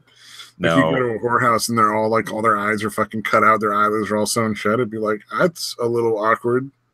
Now, Hustler, I have an issue with this because not a single one of them is bald, and they don't look like a cannibal family. They look like strippers, or porn stars.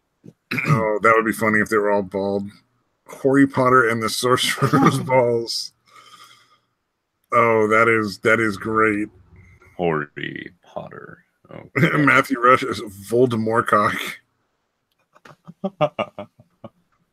Oh my god. That's Harry Potter. I don't know if that sounds porn to me. Womb Raider? And Kara Loft, they just switched the two fucking... Oh god. Wow. The Womb Raider. That does not sound like a fucking... That doesn't sound sexy to me. That sounds disturbing. That sounds painful. Like, once you've passed the cervix, you've gone too far. Oh my god, that was classic. That was great, man. Yeah, porn's a hilarious thing, man. Just oh god, what was it? I'll have to look it up real quick. What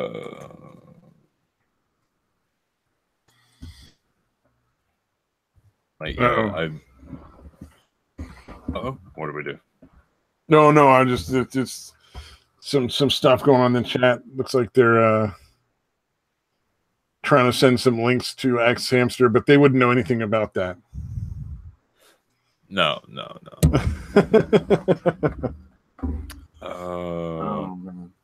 What was that? What was the porn director's name? Dirk what? Oh, let me. Which one were you talking about? I should at this point give me any of them. Like, the one that was like the 314th, right? Like that was the one. Yeah. Okay. Let me see here. Since I'm not sitting here looking at it, I can scroll through these pretty quick.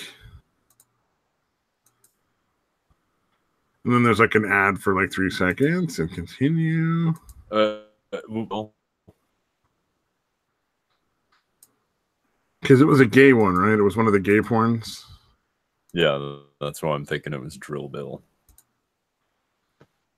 Come on. That and the fact that I'm remembering the title. So, oh, Drill Bill Volume 1. It was the 314th film by Dirk Yates. Dirkyates. Let us see if we can find Dirk Yates.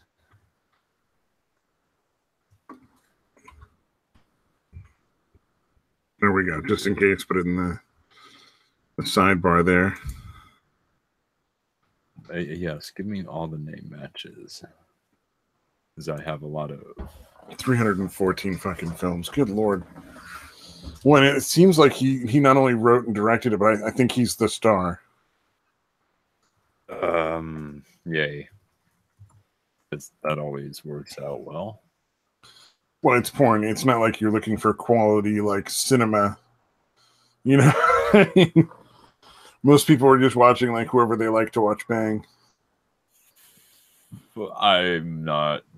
I don't think I'm going any further because all it says is I'm at Dirk Yates. Googled his name and I've got DirkYates.com sitting in front of me, and all it says underneath the link is straight military guys doing not so straight things. I'm going to stop there. Oh no! What's 2018, man?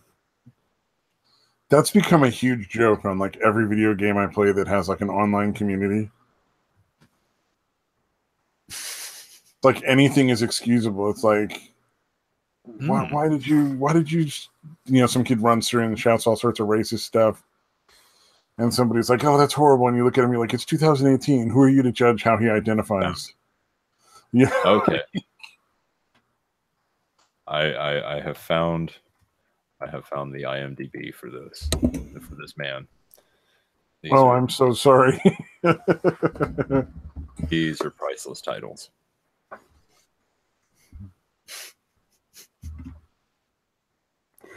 So Dirk Yates was born. If we're going to talk about porn, fuck it, let's talk about porn.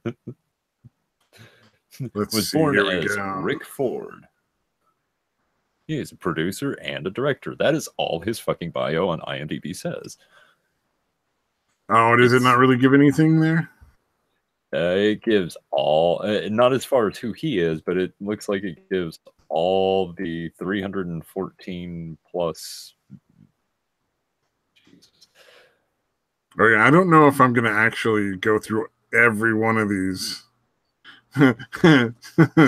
Check is in the mail, as in like Czechoslovakia. Check is in the mail. Mail as in M-A-L-E? Yeah, M-A-L-E. The Few, the Proud, the Naked. 6. So there are 6 The Few, the Proud, the Naked films. Good Lord. Brother is behaving badly too. Ass Lick Alley. 8 simple rules for doing my son. That's just not right. Oh man. Oh man. This Daddy does it best. Jesus. Yeah, this is all like soccer shooters. Oh my god. Fucking with the Stars. That's good. I like that. Mile Bike Club. Nice. That good play on words. Los Baños Latinos. Oh my god. I used to watch Dancing with the Stars. That was one of those things I did. He did something called Manimal. Manimal.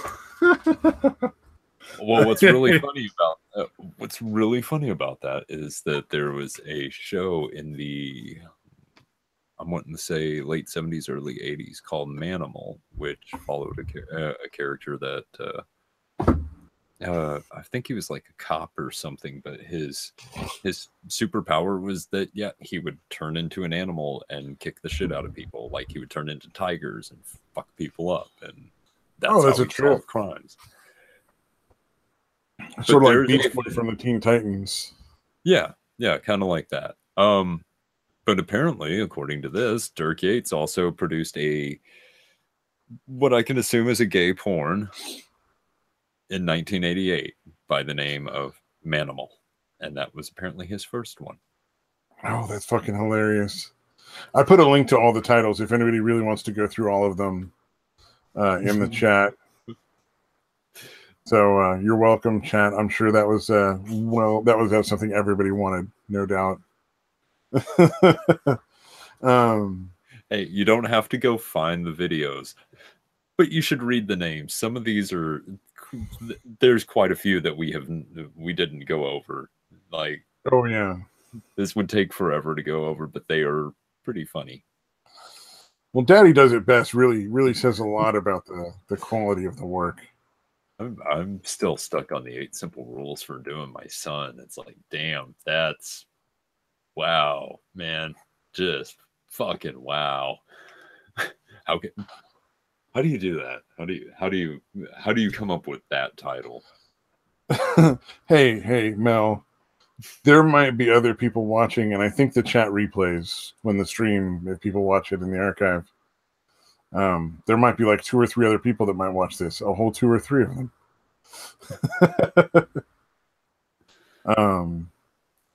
You're saying for the audience of 1? Well, pretty much. Oh man. Hey, sometimes it happens. Yeah, I don't really advertise this stream. I don't think I really do any of the stuff that people do to try to get people to them.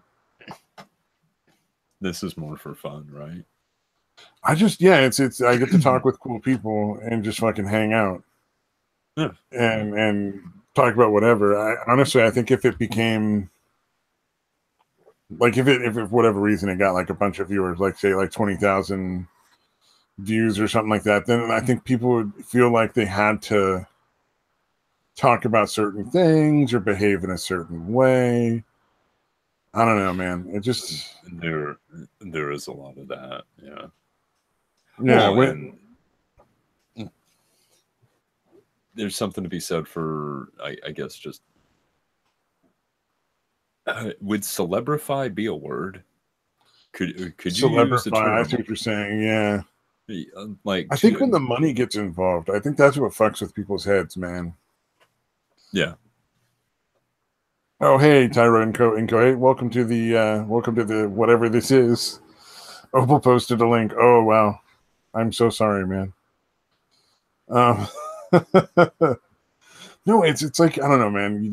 I think it just fucks with people's heads. And then there's always like the second you gain any popularity, and maybe it's more of a like I'm kind of older, so it doesn't appeal to me as much. Maybe when you're younger, it's more appealing. But you're gonna get a lot of people who are just gonna agree with whatever you say or think. Yeah. Like, and that's just fucks with your head way too much, especially for younger kids, I think. Well, and we've brought such an importance on, I guess, being known. You know, it's no longer do for yourself just for yourself. It's seriously like do for yourself because hey, I can get famous. And with YouTube, it's kind of pushed a little bit further. So yeah, it's definitely I think in some ways like the more people watching, the more people know about you, the more people are talking about you, the more it gets out there after a while, and then soon enough it spreads like wildfire because you've pretty much started one. I'd prefer the community feel of the smaller channels. Yeah. So like I can actually read what the chat says. So if they're like, "Hey, you're a fucking idiot," I can read it because it's like that matters to me. Oh, hey, look, I'm an idiot. Opal fell asleep. Yeah, I wouldn't be surprised. I don't know how Opal stays up late. She does. She's got a kid, man. That's some crazy shit. She drinks a fuckload of coffee. Oh, a ton of coffee. See, I go caffeine free. That's my style. See, I can't do that. I have to have caffeine, otherwise I might die. Oh, it messes with my fucking anxiety. So like I drink caffeine, I'm wide awake, but then I'm also terrified. Okay, yeah, you So- don't need that. Okay, I'm gonna have some caffeine, but I need to counteract it with some pot. And Yeah. possibly really happy cartoons. Like, okay, No, we're gonna for some avoid reason, happy. the weed started making me paranoid now. I had to stop fucking doing weed as much. Like cut back on the amount too, just because it started making me too paranoid. It's too fucking strong, man. Too goddamn strong. You got to take like half a hit because I'm just a giant pussy when it comes to weed. All right, so stay away from dabs and concentrates and all that shit. Oh yeah. Well, one of the things I prefer, I really do like the edible stuff, but it's so hard to get like standardized dosing when it comes to the edibles. Because like, Yeah, 5-6 milligrams is plenty. Because it won't like make you super high, but it'll just give you kind of a relaxed kind of feel. But like, it says it's like 10 milligrams per thing or whatever in the bag, but really like one of them has 100 milligrams and the rest are all like 1. Yeah, there's kind of a big difference there. Yeah. And well, it's California, man. People are not, I mean, at this point, they're really not very good with the weed. Well, I mean, they're selling really good weed. It's just, it's hard to get like quality when it comes to edibles unless you want to get super, super high. If you want to get really fucking high, that's no problem. We got you covered. And honestly, like, I don't like, I'm all for smoking and I do myself, but I've never been one of those that has really appreciated sitting down and smoking copious amounts at once. I don't give a fuck about being that high because I've been that drunk. I've been that high on other things. Yeah. I don't want, and honestly, at that point, man, I'm just falling asleep. I'm falling asleep with a fucking Twinkie in my hand. So exactly. It's not the greatest. I'm not sitting well, and especially nowadays, you don't have your buddy sitting next to you playing video games with you. You're playing with some fucking asshole kid, halfway across the world. That's a good point. So you don't have quite the social interaction that you used to with it, where a lot have like 3 or 4 friends over, smoke some weed, and then play some video games or watch terrible movies. Yeah, like a lot of people. Cool. No, nowadays people are getting high and getting on streams. Huh. Yeah, I haven't had a Twinkie in a long time. Never been a fan of Twinkies. I've always been a Little Debbie fan. Because, I mean, I'm as fat as I am, dude. There's no way anybody's going to believe that I'm not eating some sort of snack cake. They're not going to. No one's buying that. Well, what is the Little Debbie? The strawberry cheesecake rolls. Yeah.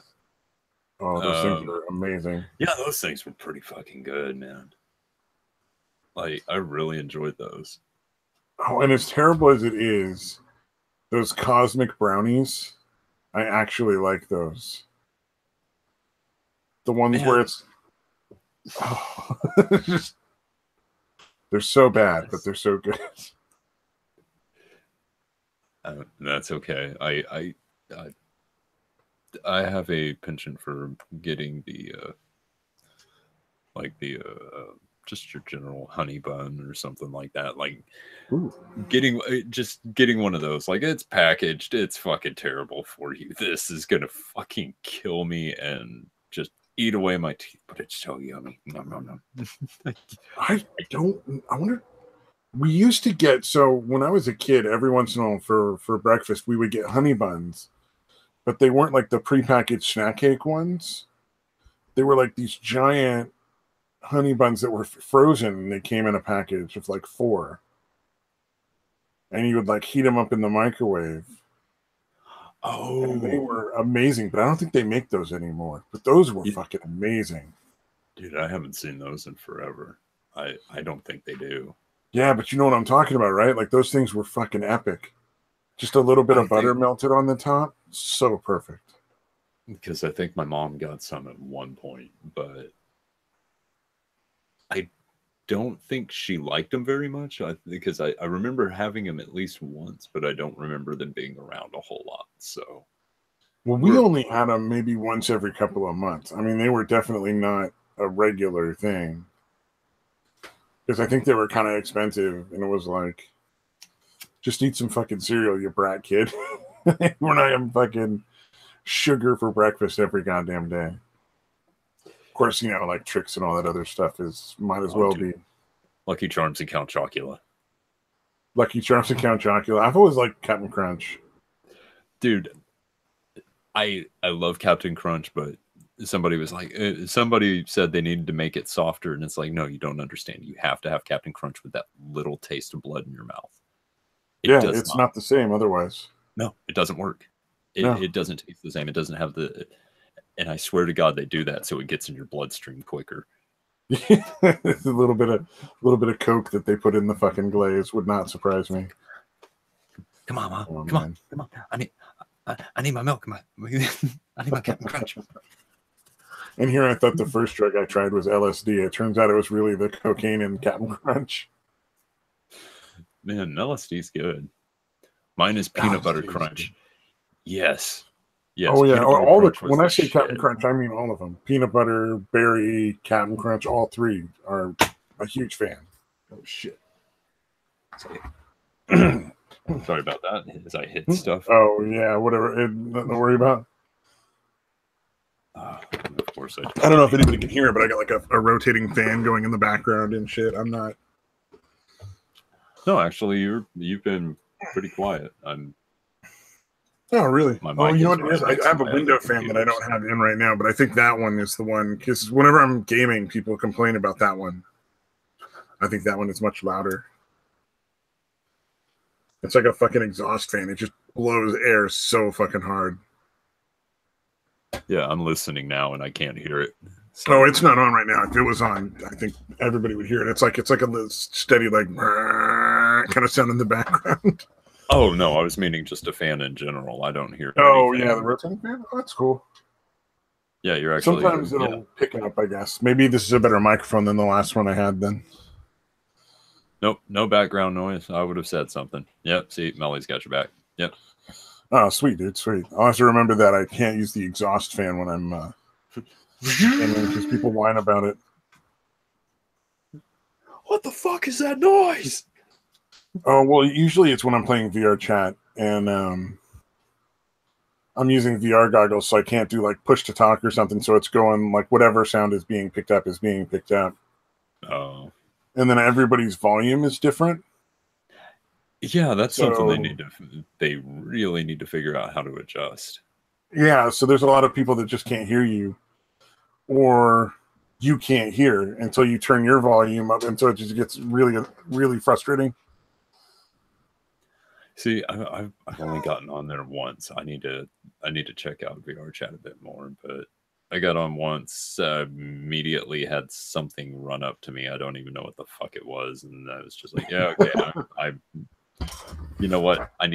Something tells me this is going to be a far more enjoyable experience for me if I get like, you know, a handful of mushrooms and sit down and play this game. That will be a lot more interesting. I guarantee it. It's a trip, man. My favorite, the thing I'm addicted to most in that is the karaoke rooms. Like you can go in and do karaoke, but instead of just having like one person at a time, like in a karaoke, like a real karaoke place, it's more like the Asian style where it's like a group of people all singing together. Nice. Like, you know, and it's just like you can. I think the rooms generally at the most have like 16 or 17 people in them. So they're never very full. So, but it's enough people that it's fun, but not so many that it just gets awful. But yeah, if you get a good room, it's a lot of fun. I'm just thinking a choir of shitty people. Yeah, that could be great. That could be really terrible. You know. Oh yeah, sometimes you find rooms where like the fucking Captain ADD switches the song every 30 seconds, and that's not cool. But you know, it's just it's the kind of thing I check out and see if there's a good one going, and if there is, I'll stay. If there's not, I'll just go do other things. You know what I mean? Like it's like, oh, I'll check in and see if it's worthwhile.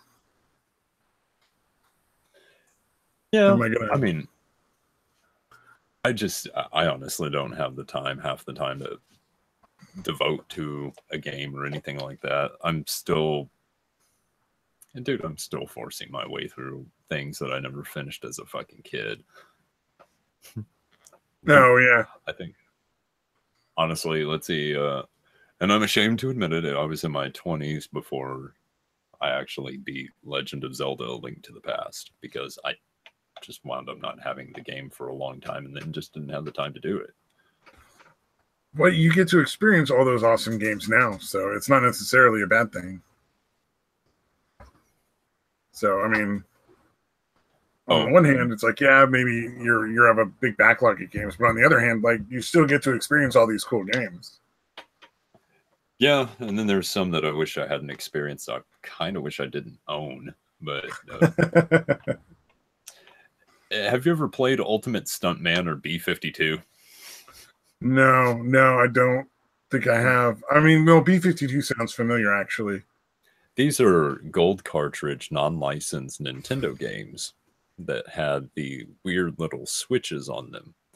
You could usually find them like in the discount bin when places were just like, yeah, we got these games, nobody was renting them, so here, they're $5 Nintendo games.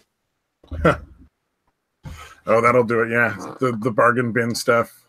Yeah, that's what I picked up way back in the day, and holy shit, some of these games are bad. B-52 is actually pretty fun, just clunky as hell. Yeah, but then you get some of the licensed ones that were actually really bizarre, like the Dr. Jekyll versus Mr. Hyde, or Dr. Jekyll and Mr. Hyde for NES. Like, that's a weird one. That game. What's even stranger is that it was put out by Toei, which is the same studio that brought us Godzilla, and I believe at this point Dragon Ball and Dragon Ball Z and Dragon Ball GT and all of those. So Super, whatever the fuck is going on. Huh. But yeah, they've done a lot of weird movie game things. They only did the one game. Oh, they only did the one. Oh, it's definitely going to be a quality game if that's the only one they ever did. Yeah, and Toei only, as far as I know, only licensed that one game that one time. No. And I think outside of the Godzilla games that came later, but those were developed by somebody else. I think this was developed by Toei. And yeah, like a good example of it, look up the Angry Video Game Nerd's review on it. That like there's not really much else that needs to be said, and he's far more entertaining. But it is just the most god awful fucking design and setup. It is just this laggy fucking piece of shit, and it gives you no fucking clue on how to play it. Even with the instruction booklet, it just doesn't make any sense, and you kind of have to figure out that if you get so far in the game before turning into Jekyll, and then the game basically plays in reverse, starting and it plays you go from the opposite end, and yeah, it's really weird, because if you die as Jekyll if you die as Jekyll in one spot, and then you play it and you turn into Hyde and you play through Hyde, and you die at that, if you get to that same spot, you will die because lightning will bounce out of nowhere and fucking kill you, just like in the book. Oh, okay. Weird. Because, the book said that.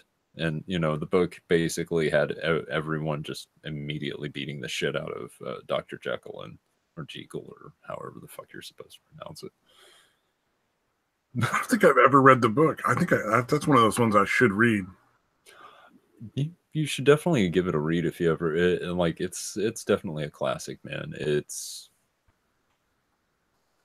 It's one of my favorites, but I like the older stuff because I don't know, the English was far more interesting back in the day. It was Gothic horror books. I can't imagine why. Yeah, man. Like, and that's one of the big ones. And yeah, like there's something really good about the older books, just because the English was far more colorful. Yeah, you in some situations, especially with like Lovecraft or something, you might need it like a thesaurus. Oh yeah, I've read some like really old books. I've even read some from like the 1700s, but it's always interesting to see how the English changes. Well, and with some of it, it's like the rhythm, just the rhythm to it all is so much more complex than it is now. Yeah, there's a lot more, especially the older writing. There's a lot more being said. There's context that you got to be able to figure out as well as just the words, because a lot of times it's like a code that you're not privy to because you didn't live in that period of time, so you have to unlock it, like figure it out as you're reading. Mad Metal Man, you make yourself sound ancient from Melly in the chat. Yeah, oh, I mean, if 1905, yeah, so 115. You're not going to go for like the Yoda thing, be 900 years old? Oh, no. I don't want to live that long. God. Oh, man, I want to be immortal. Are you kidding me?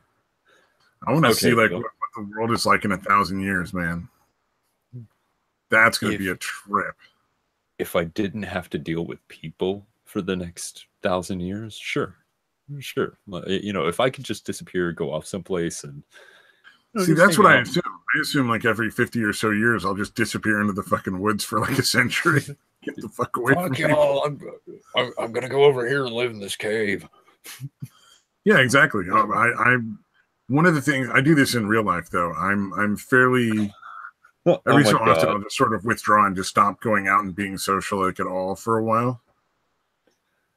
Because I just like I get over like I can't do it for a while, and then like I'll go back out and start doing stuff again, like in like a several months later.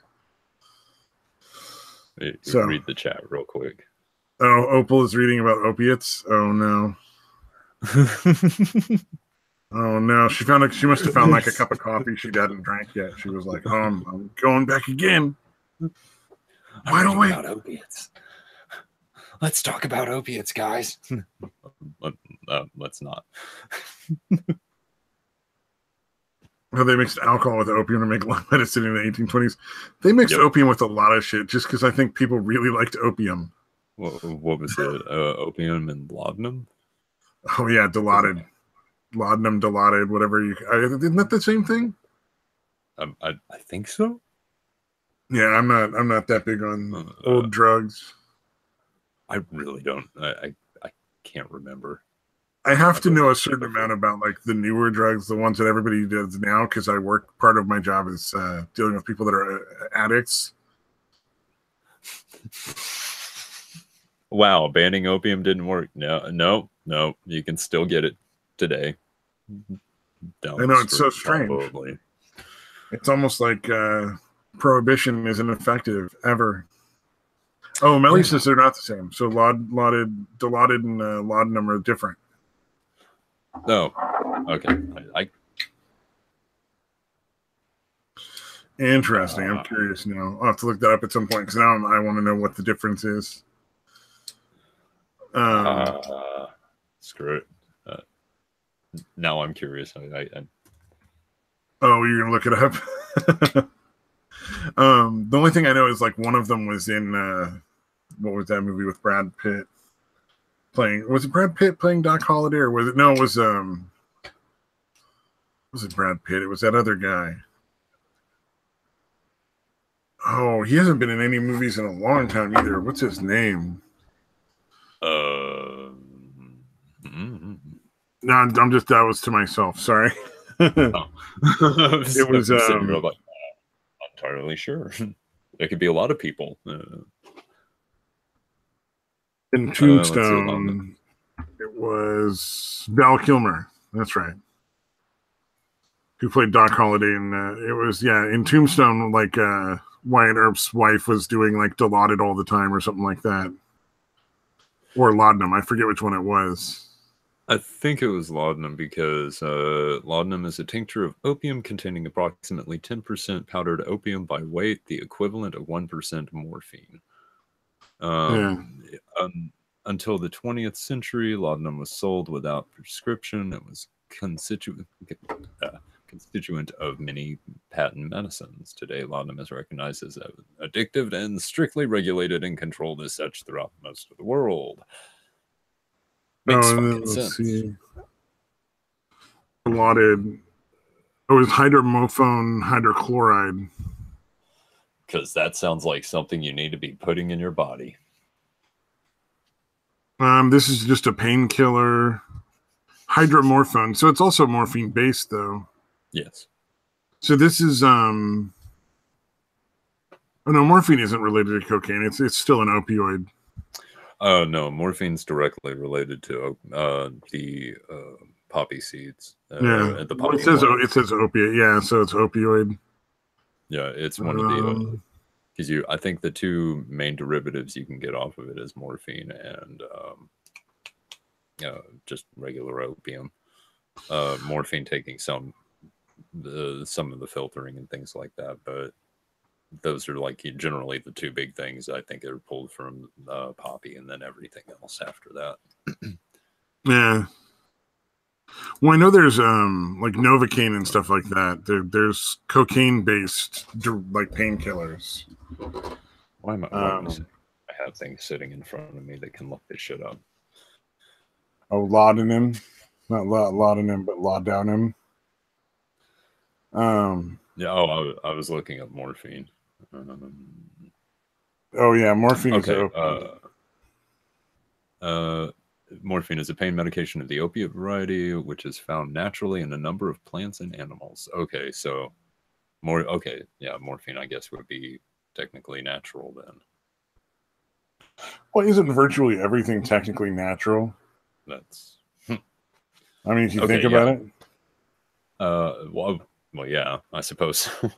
The primary source of morphine is isolation from poppy straw of the opium poppy. That's what I was thinking. Oh yeah, of course.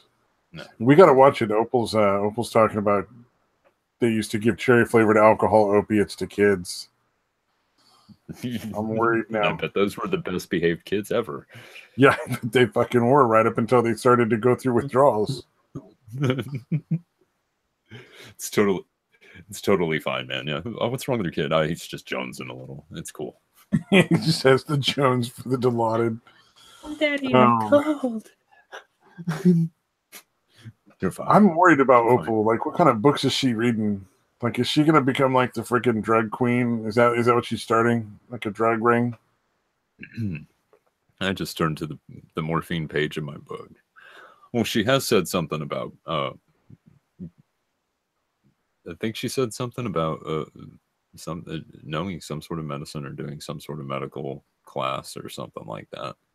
Oh, she's actually like going to like school to get an education. That's not a bad idea. Shh, about the Finnegan. Yes, let's not get into Finnegan. Holy crap. Okay, yeah. So drugs. Gone from porn to drugs, man. movies. The only people we've ever had where I work that steal drugs are nursing students. It's always a fucking nursing student that will like steal the drugs from where I work. It's the worst. And unfortunately, there's almost never a way to prove like who it was specifically, because they'll take stuff from like our backup stores. It's so fucking frustrating. Oh man. Oh.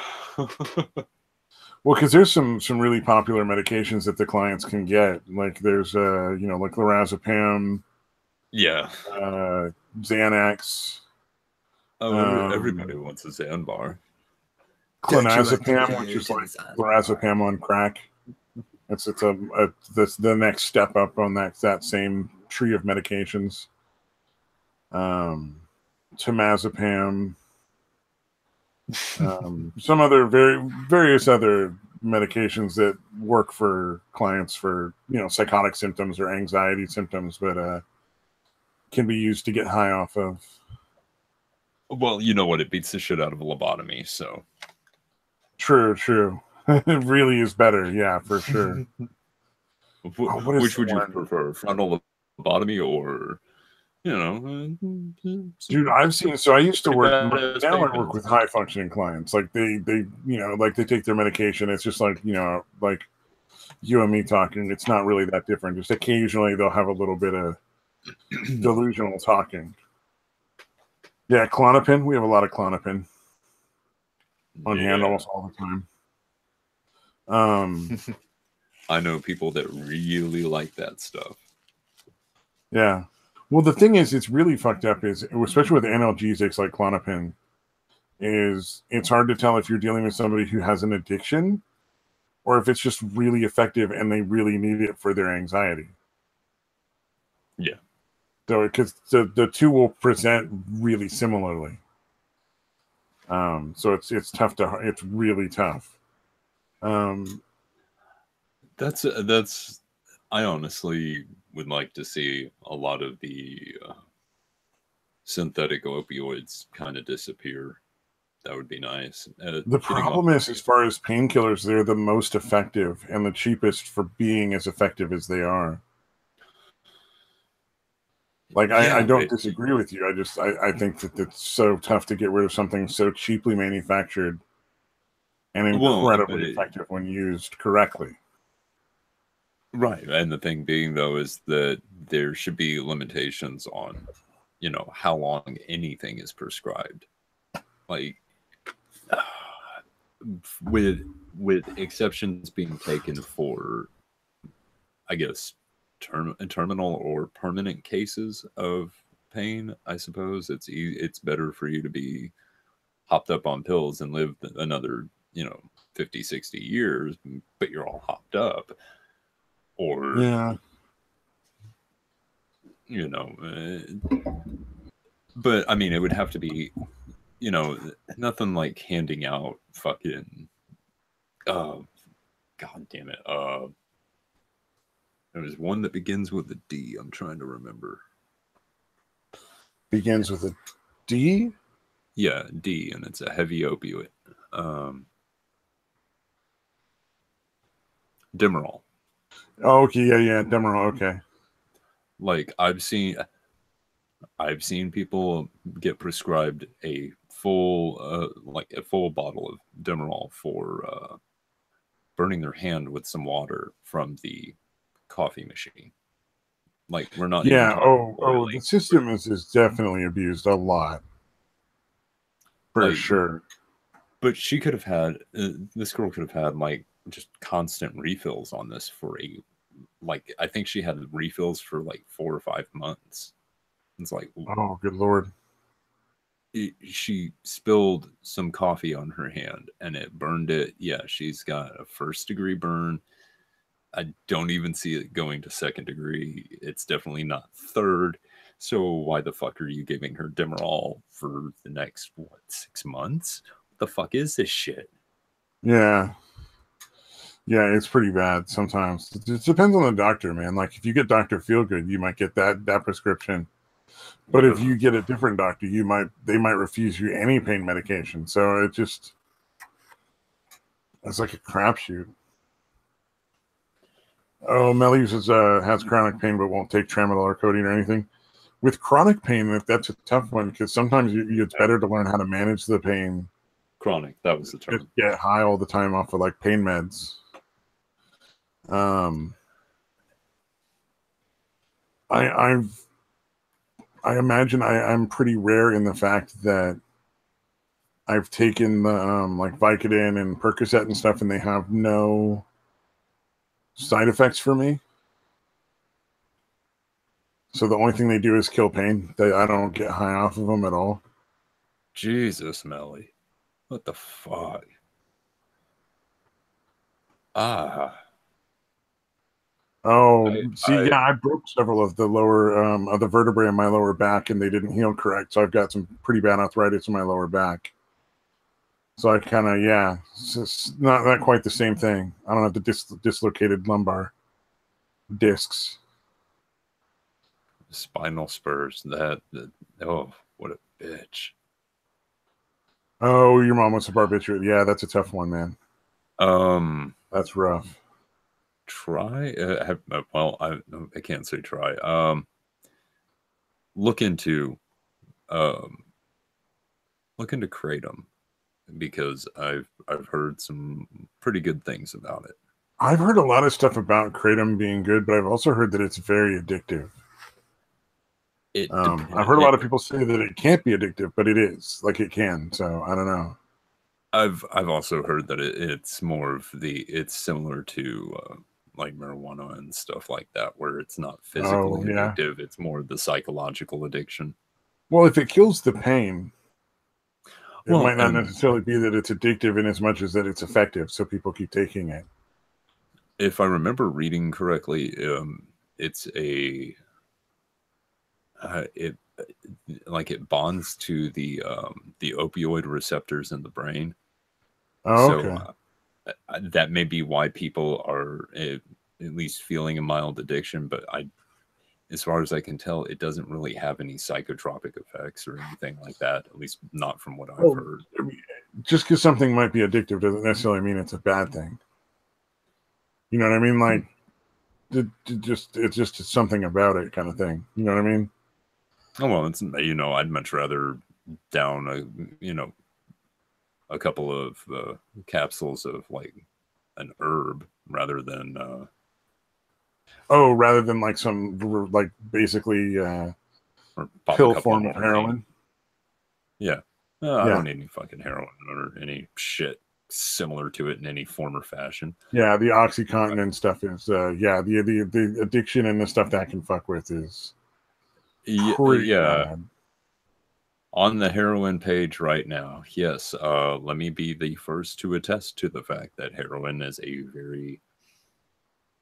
very interesting drug, and a very nice one the very first time you use it, and it is nothing but a constant pitfall afterwards. What was it? I had a guy that I used to know who smoked a lot of heroin when he was living in LA. Like, he used to be down in LA doing the whole music scene and smoked a lot of heroin. And he said it was like having the best day ever times 100 when you were on it. Yeah. Was the best way he could describe it. I just, I never enjoyed it nearly as much as I did the first time. And honestly, well, once you've done it, isn't it like like it just your body starts to need more to reach the same levels, like, immediately? Pretty much. I mean, it also depends on your base physiology. Some people it takes a little bit longer. Me, it took to me quick. Like, so let's we're in the chat. Good God, I'm sorry. Holy shit, heroin was created because they were trying to find a non-addictive form of morphine. I guess they fucked up there. Yeah. It did not work. Oh my God, they made the way more form of morphine. Great plan. I have a heating pad to relax the muscles and take over-the-counter naproxen for inflammation. Oh, I can't take naproxen. Naproxen gives me hives. But I do the heating pad thing. See, the heating pads work really well. Yeah. And I fully suggest finding a good and decent, like, somebody with a high fucking rating as far as like community standards, and go see a chiropractor. It helps. Yeah. Yes, heroin is definitely ugly, and yes, gay. Completely gay. Not just totally gay, but completely gay. Well, I think Psycho should, and he's into the Asians, so really he should be more into just a straight opium. Not the heroin. The heroin's not going to cut it. Straight opium. I mean, at least opium smells a little better if you're going to smoke it. But man, I'm thinking somebody smoking heroin. I'm just like, Christ, your poor fucking teeth. Oh, I don't know why. I guess that dude wasn't a big fan of needles. You see, now that's one thing I can actually get behind. You only smoke weed? Cool. Good job. Oh yeah. That's well. I mean, it's same here now. I don't mess around with any of the other stuff because I don't really know where to get like shrooms or LSD anymore. Not saying anything, but I'm not saying anything. Well, like, aren't they? I think they're experimenting with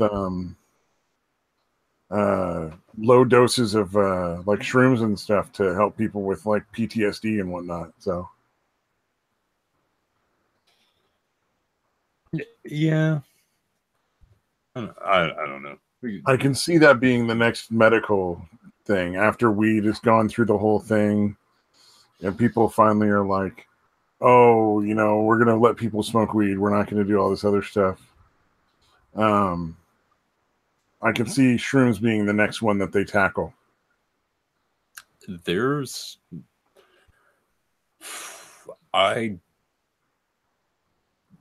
are some things regarding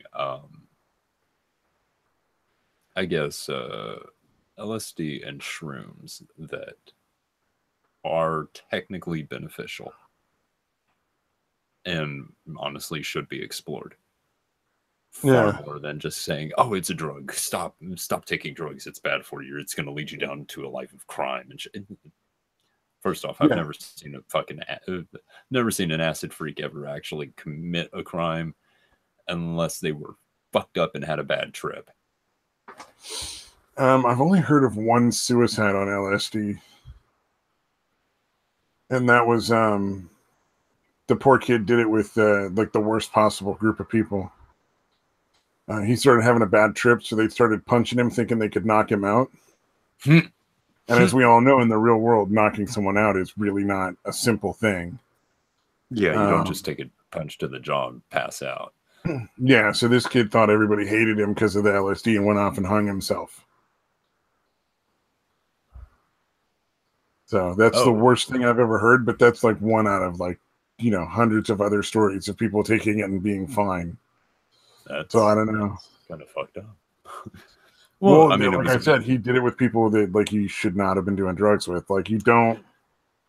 That's the one thing about any hallucinogenics. Do it with people you can absolutely rely on. Yeah, not the guy that shows. Oh, go ahead. Not the guy that shows up fucking drunk. You know, not the guy that's gonna like. Okay, he kind of passed out. I'm gonna leave now. No. Or definitely not the asshole that's just going to pull out the phone and let you do whatever it is you're going to do, as long as he gets to record it all and put it up on the fucking internet. Yeah. No, you want at least one person sober as the babysitter who's cool, and you know it should always rotate because you know it's not fair if it's always the same poor bastard getting stuck. Yeah. Have colorful things around. Yeah, but you want people that are reliable. That when you're like with them, that they're not going to be like turn into like the worst person in the world. Like I had a roommate a long time ago that would like one beer and he would just become the biggest raging asshole. And it's like, look, man, we all know you're not drunk. Like the beer was an excuse. We all know you're just now you feel like you get to be a total prick. Oh, I don't know. I get pretty violent off tequila pretty quickly. No, he drank like one beer. Oh, just one beer? Okay, no. Yeah, just one beer, and then he would become like the worst asshole in the world. Like it was clearly not the beer. It was this dude was just an asshole. And that was his like, I guess he felt like after one beer he could just like just let it all out. Oh, that dude was so fucking funny. That was a fucked up dude. That dude was hilariously like just fucking clueless.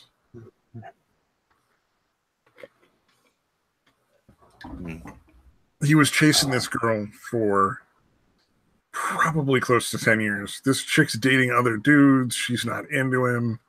He's still fucking pining after her and trying to woo her.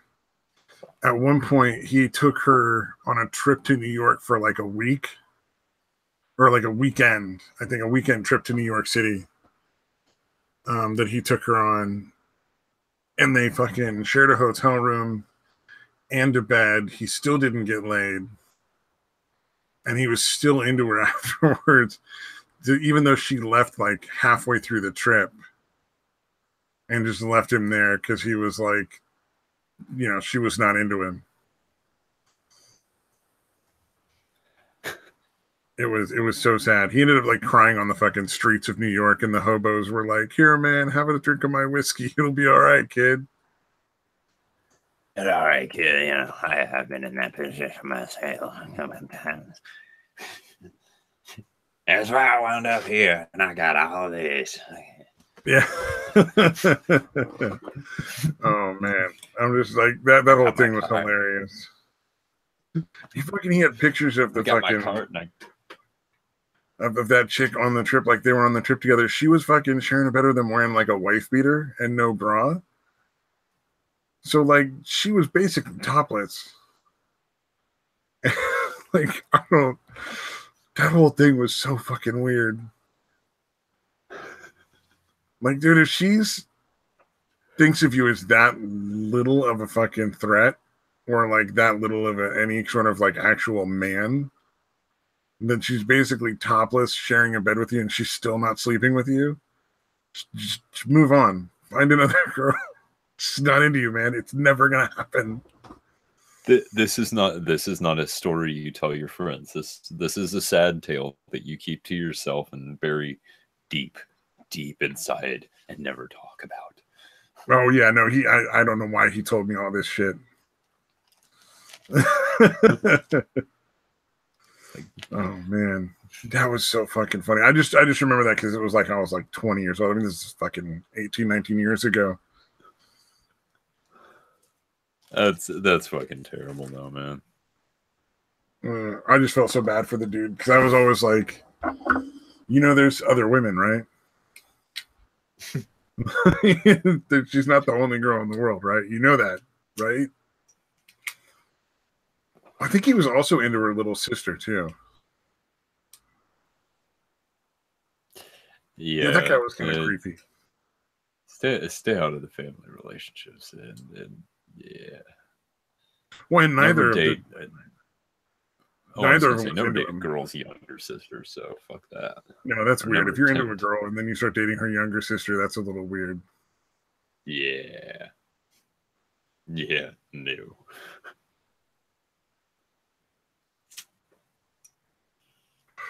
Oh man, but it was funny because both of them were like dating dudes while he was still trying to get them. At the time, well, while he was my roommate.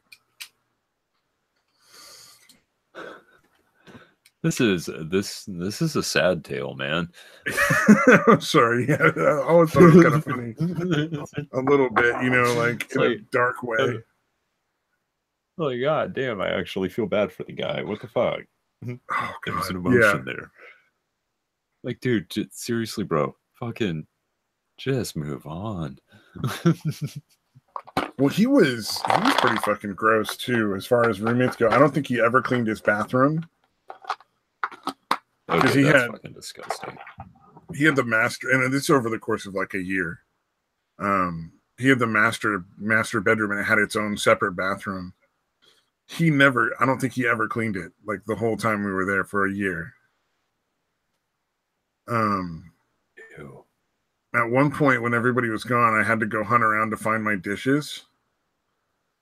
There was a rotting chicken carcass on a plate, like under his bed. So he had, like, I guess, bought one of those pre-roasted chickens or something, ate like most of it, and just shoved the rest under his bed.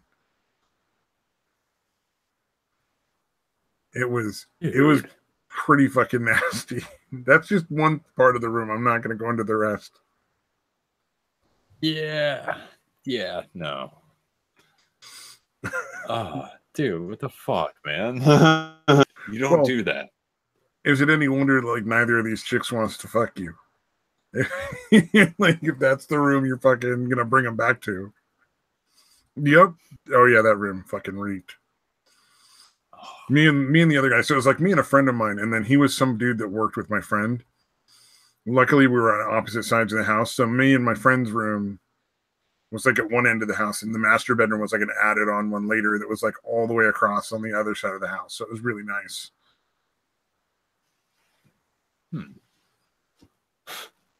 Because you did not want to go down that hall. You don't want to go down there, man. I can't guarantee your safety. Nope, cannot. I suggest a hazmat suit and possibly 6 or 7 layers of gloves on the inside. Oh, and if you got a little sister, just stay away from that guy. Oh shit. So I don't understand this, but this is kind of funny. This is dating back for a while, but I typed in is whipped cream sexist? Because I'm curious. I was just curious. I'm going to assume it is. I'm going to assume somehow it is.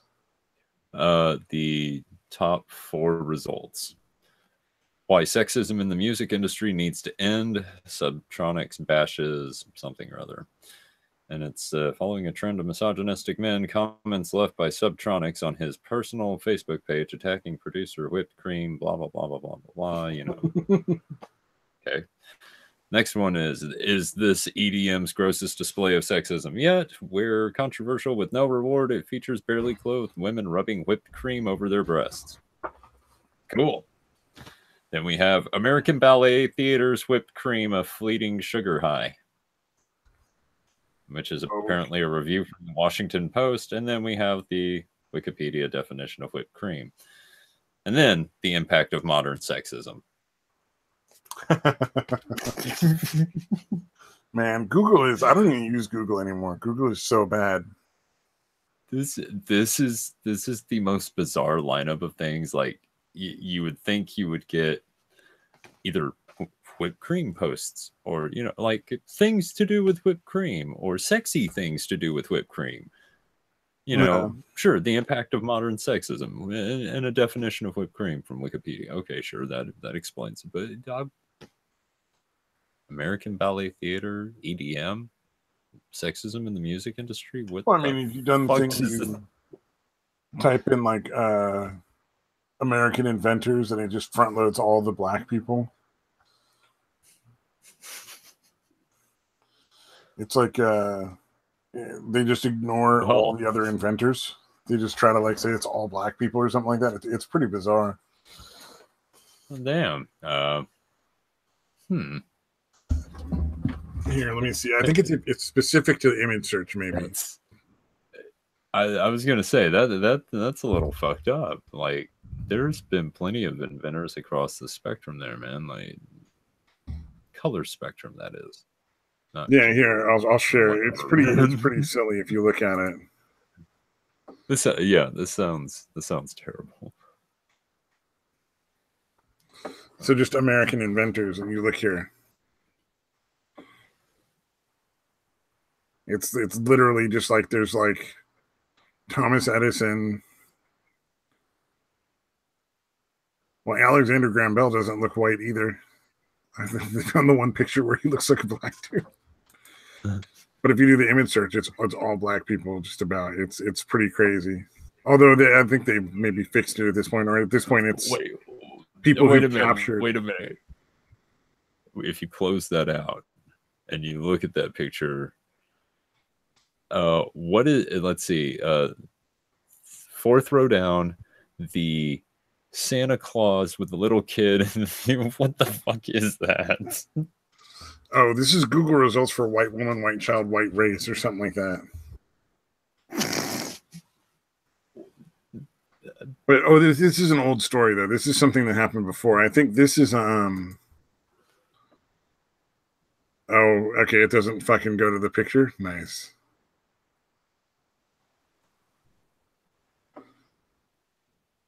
No, it's not going to show me the picture. That's weird. I'm not sure how to do that. Oh, here we go. This is what it used to be when you searched in white American inventor. Wow. Way to Google. I'm not sure if it still does that though.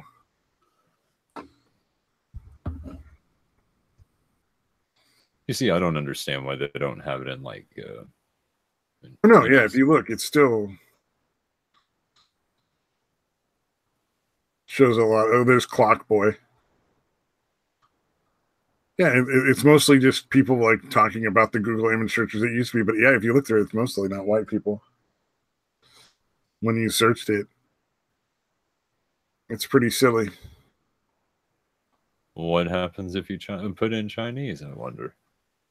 Or Asian inventor? Or Japanese and American inventor? Oh, yeah, you got a bunch of Asian people. Okay, then what the fuck?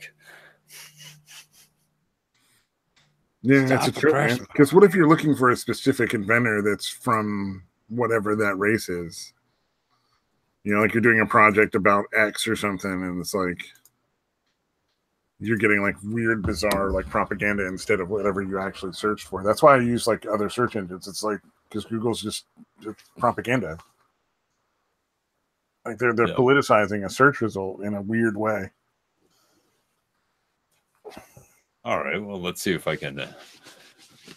What will be some good ways to fuck with Google?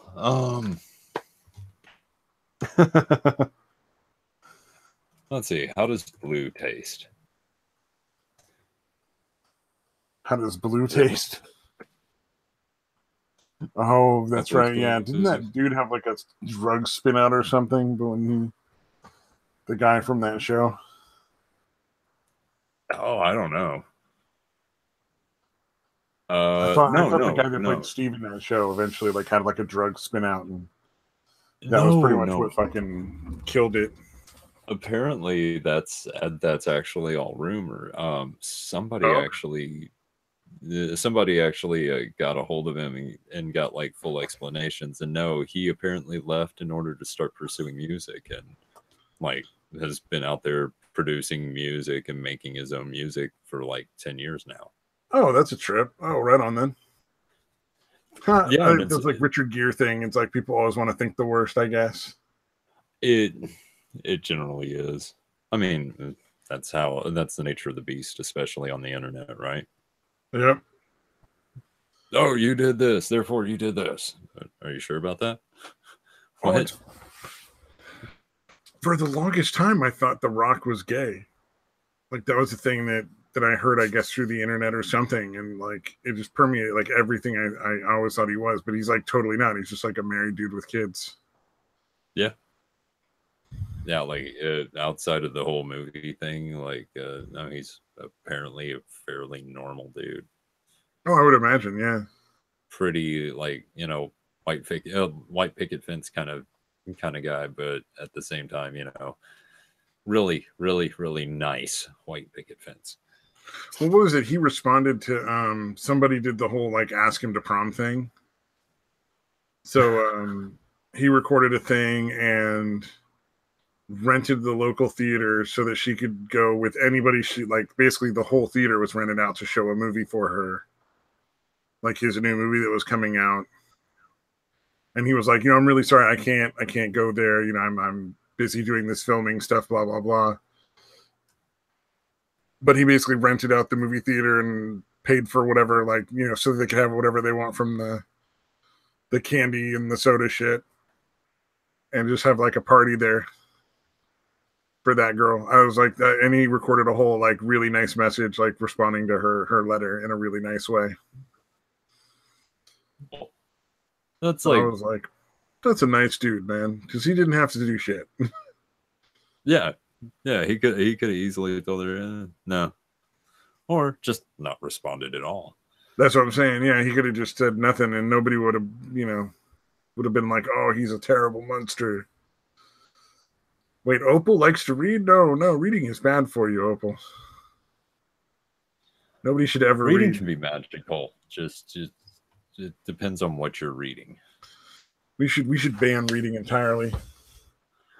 People regularly drink out of bottles marked in. You're right. Again, yeah. People might learn facts if they read. Yeah. The facts are terrible things to present to people. You shouldn't present facts. That's horrible. How dare you do that to society as a whole? I mean, you know, everybody on one side of the fence is a racist hate monger, and everybody on the other side is like a crazy hippie fucking commie. So, like, that's what we want. We've got to know. We don't want to learn any facts. Facts might distract from that important message that we all have to learn. But what if I'm just a straight, plain, you know, white supremacist hippie, commie fascist? No, I think that means you're pro democracy. I am pro democracy, friend. Do not fear, friend. I mean, do not fear, friend. Yes, friend. Not comrade, friend. Oh man. Did I showed that last week? I think, didn't I? Yeah, that fucking like personality test that like that one Cambridge was using or whatever. Somebody was telling that was a Russian fucking plot. Oh, that shit was funny. That was fucking epic. Yeah, Opal's can't stop reading. No, I don't actually expect you to stop reading, Opal. Don't worry. Man who had for 18 months only been able to engage in fraternal communication with his wife. Does that mean he wasn't allowed? What? He couldn't fuck her or something like that? That's kind of what I'm reading there, but I'm not entirely sure what engage in fraternal communication. I believe that's referring to fucking, but that's an old phrasing. It's a very old phrasing. Yeah, I'm looking it up. Oh no, it's all fraternity communications. Reading about pre-Viagra days.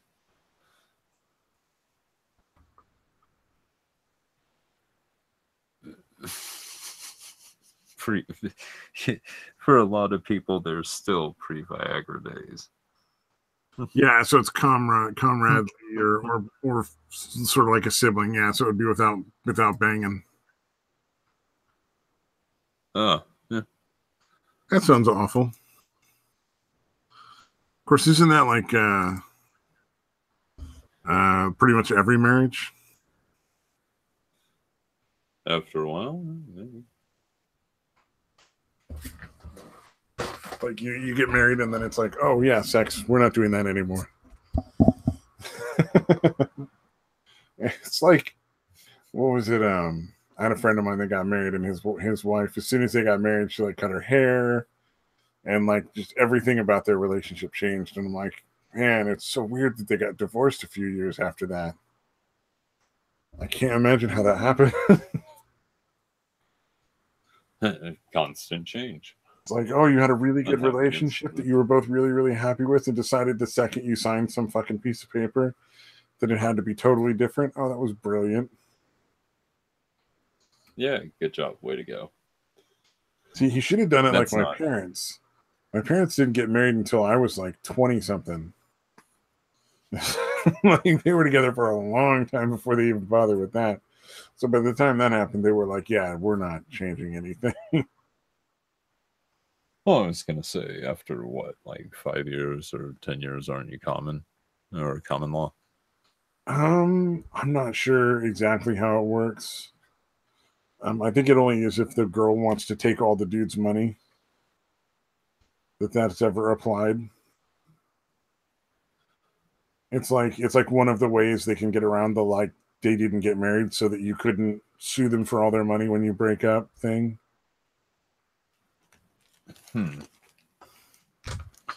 Yeah, I don't. Because I'm a fan of like child support. I got no problem with that, but this spousal support thing is total nonsense. Like, I'm sorry, man. If that's going for anything more than like 2 or 3 years, that's ridiculous, man. Like, are women like infants that can't take care of themselves? I don't understand why you suddenly have to, you know, you got married, so now you got to pay this woman, pay all of her expenses for the rest of her life. That's pretty fucking archaic and bizarre. You would think feminism would be like, that's not cool. No. You're not viewing it through the feminist lens.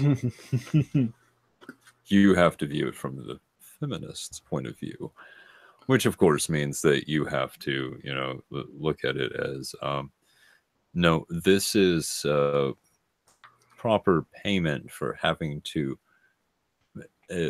put up with the man of the house, so to speak. You know, we got to be progressive now.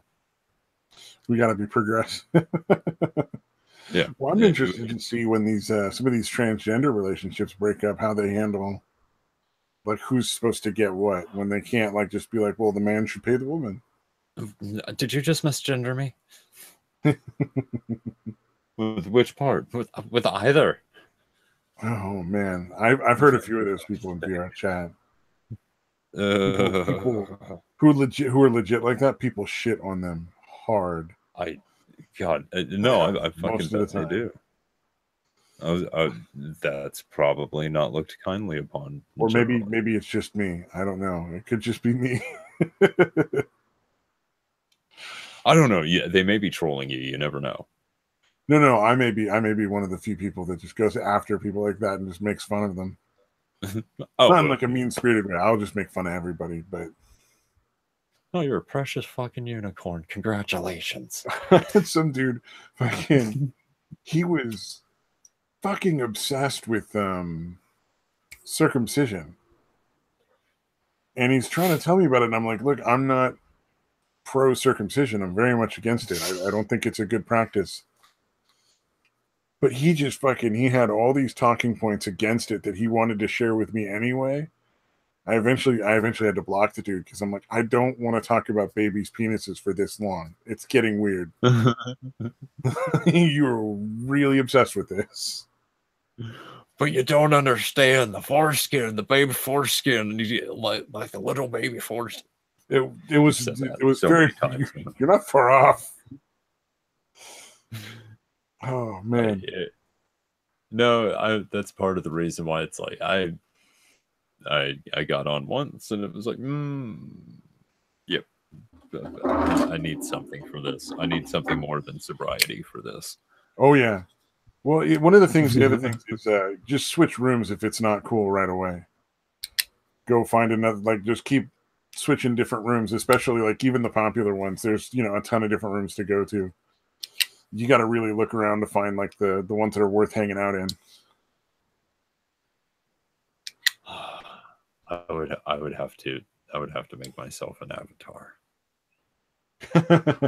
Yeah, I haven't done that. I've only picked ones that are pre-made. There's dozens and dozens of avatar rooms where they've pre-made a bunch of different ones, and you can go select those if you want. But I was going to say, what is the format to load it up with? Everything in there is done off of Unity. The game is run on Unity, all that kind of stuff. I think I downloaded the program that you're supposed to use to make avatars. Oh, I've got Unity, so yeah, it's Unity. I think it's Unity you make the avatar in, or is it something else?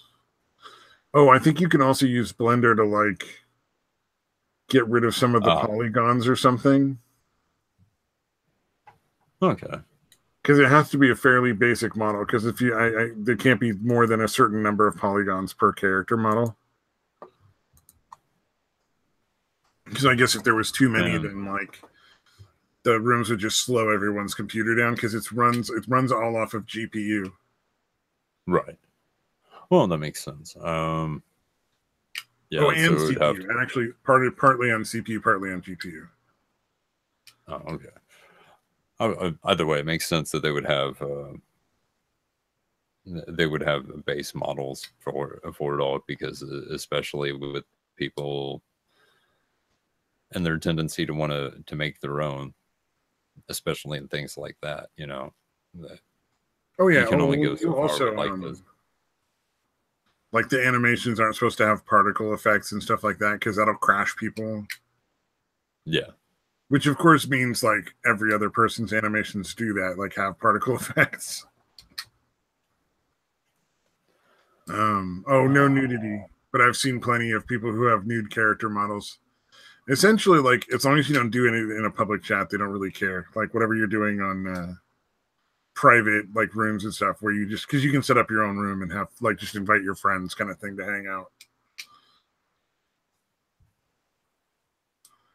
Yeah, I mean, I guess you know, I can see the fun in it. I can see the benefit of it, but at the same time, it's like, I don't know. I just like fucking with people. I seriously don't know what the fuck the thing was that started running towards me. It was just like, okay, and the dude was making some weird noise, and I'm done. Cool. I'm out, bro. Pure cancer, man. Pure cancer. Like my avatar is like a foot tall, like 10-year-old girl in like a gothic Lolita outfit. Because it's fucking funny when my voice comes out of it. Like for no other reason. Like that's the only reason I have that character model. Hi, I'm a sexy little girl. I've done that. I've done that bit. Oh man, what was it? One time I took I had a character model that was like a green alien man, and I went around asking people if I could run a study where I collected, and essentially I did everything but say I was harvesting farts, but that's what the whole thing was alluding to. So I'd be like, I need to procure some gaseous emanations from humanoid creatures on this planet for a study. Could you turn around and just like hold still for a minute? Like, oh man. Yeah, I should spend some more time on it. The possibility of fucking with people is really the only thing that attracts me. So I don't know. I mean, it's pretty fucking cancerous. It can get pretty bad. Oh man, I've got vocal effects and shit like that I can run processors into the signal chain and do some really fucked up shit for people. That's cool. I've heard some people run like auto tune real time that way. Yeah, I'm not gonna do that. It's the worst. I'll walk up with a slight reverb and maybe a pitch shifter so my voice is like, you know, an octave deeper. Oh shit. And walk up to you and just start talking like this. I like that idea. Yeah, definitely. That's the way to go. Holy shit, what the fuck, man? It's a blast. It is a very fun game. I definitely recommend it to everybody, except for probably Opal, who I doubt her computer could ever run anything like that. Or Dateswa Quad, whose computer can't run that, unfortunately. I would have to get I would probably have to get a dongle for my studio computer. That way I could actually connect to the internet with it. But that's my music baby. So I don't know. Oh yeah, you might not want to mess with that. There's a reason why it stays offline. It's like I can't trust up. I have to keep it that way because I learned a long time ago that the second that your hardware system puts out an update, you know, oh, here's a new system update. Here's, you know, it's all for your motherboard, your CPU, and all that, and your BIOS. It's going to be great. And, you know, updates drivers and shit like that. And all of a sudden, I can't use anything. Like, why the fuck is why is my driver dead all of a sudden? Yeah, why did everything that worked perfectly fine before the update just stop working? Yeah, my interfaces were working perfectly. I was getting crystal clear audio without any lag, no buffering. What the fuck is going on? Now I can't even get a signal. Yep. Oh, it's the update. Okay. Reverse the update, get the fuck rid of that. Yeah, I had I bought a super cheap fucking laptop for work. Because when I was working awake overnights, I would just take DVDs and just watch them. And I was like, well, a DVD player, I could buy one of those, or I could buy a really cheap laptop. They were like the same price. So I bought the laptop, and I never connected it to the internet. And man, that laptop still works amazing. Like everything works as fast as it did when I bought it. There's never been any problems with it. Yeah. Like it just runs like a dream. It's amazing what happens the second you start bombarding your system with all this bullshit data that backs itself up on elsewhere on your computer. Oh, well, it's never updated either, and it still works perfectly just like it came out of the box.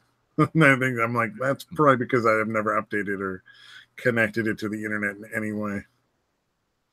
Yeah. And fuck it, as long as it works, don't ever. Well, it's the reason I bought it was like computers have more functionality. So I'm like, well, if I ever want to use it as a computer, I can, but it'll work just as good as a DVD player without the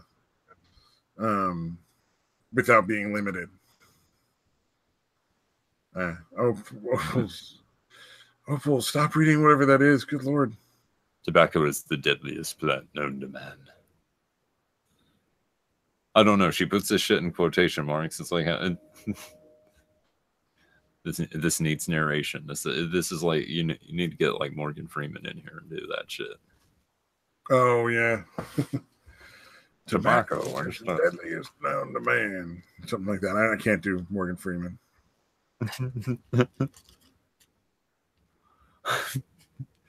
Or let's see. Shit, I can't do old voices very well.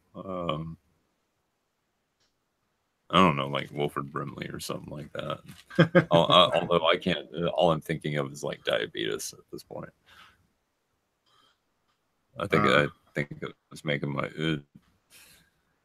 I had some cake today, and I was making some family members very laugh. I was making them laugh quite a bit because I kept bringing up Wilford Brimley and his diabetes.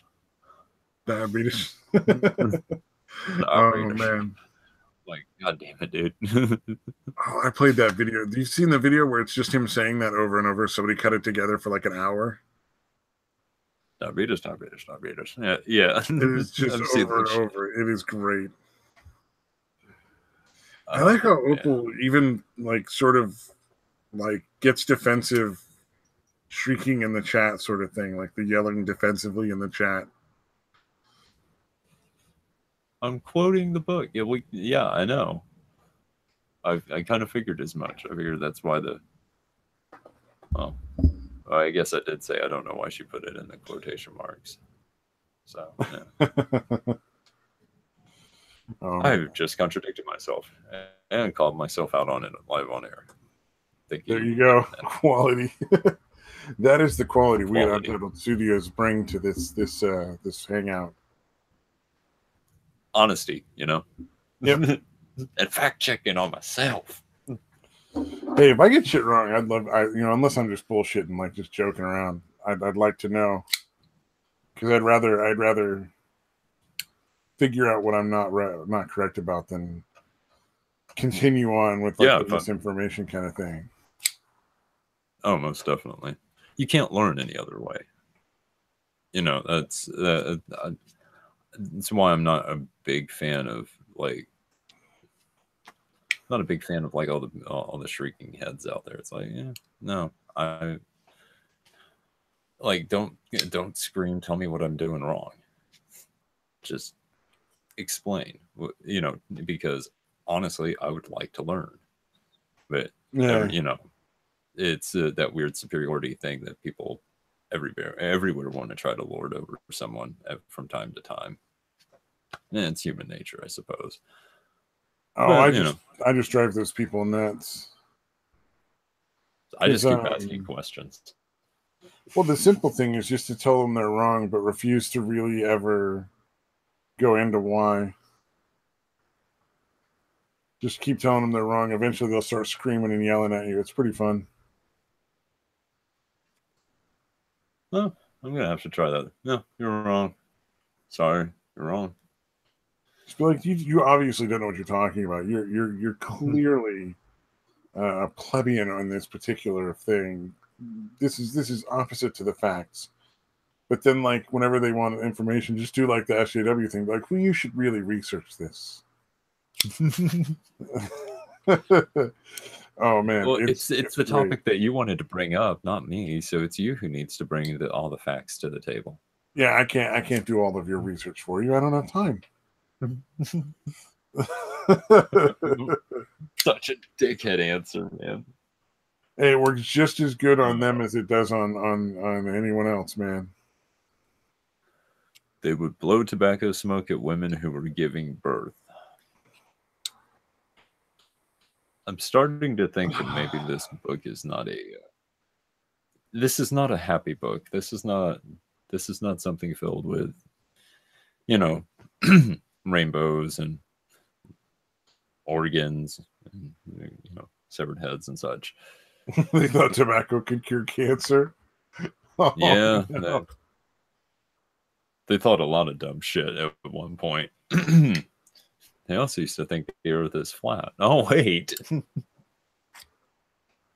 Oh, yeah. Seems to be a fucking resurgence of that. I wonder, like, man, if you were to bring those people here now and put them out on a space station, like, would they still maintain that the earth was flat and that you were just trying to fool them or something?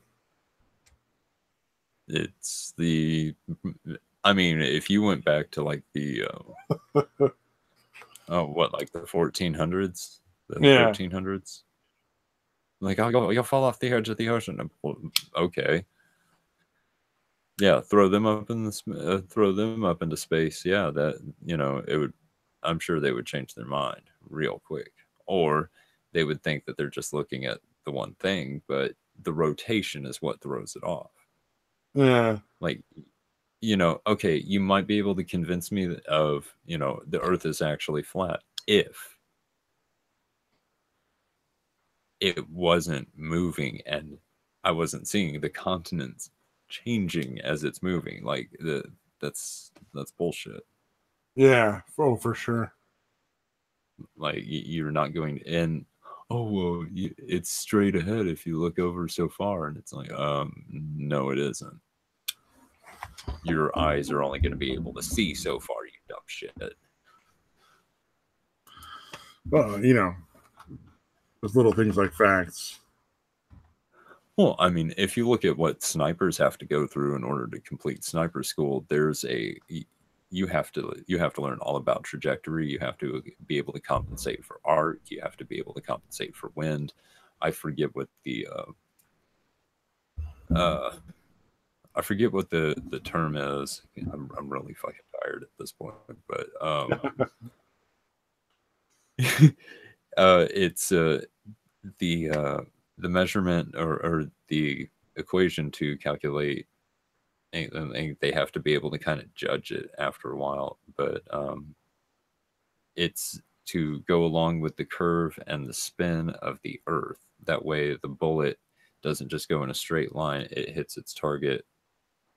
Because you're shooting. Oh yeah, if you're going. Yeah, if your shot is 2,000-3,000 feet, something like that. Yeah, you have to take the curvature into account. Yeah, and so you have to take into the curvature of the planet. You have to take into consideration all this. So explain to me again how the planet is flat. Yeah, for sure. Well, little things like facts don't bother those kind of people.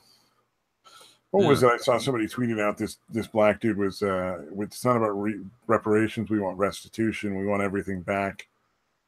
Blah blah blah. But then another step further and explained how really black people were the native people in the Americas, and Europeans kidnapped them from there and put them in Africa first. That was about my reaction. I was just like, I don't even know where to start. Like, that's so crazy. Yeah. Also, Opal was reading a porn mag. I think there's pictures of Native American women giving birth. She's trying to make a porno mag seem more educational. But yeah, that was like, there's some crazy motherfuckers out there. Well, I was going to say it was a Native American thing to blow the tobacco into woman's face. All right, then that was probably a different cut of tobacco at the time. Not a different plant, just a different cut of it, and you wouldn't have the pesticides that are sprayed all the fuck over nowadays. So, well, also, like when they make tobacco for cigarettes, they soak it in like all sorts of crazy shit. Yep. Your best bet would be to find a particular leaf that you like. Find somebody that can get you the actual whole leaf and shred it yourself. Yeah. Like, and just keep it a little bit drier than, I guess, cigars, but.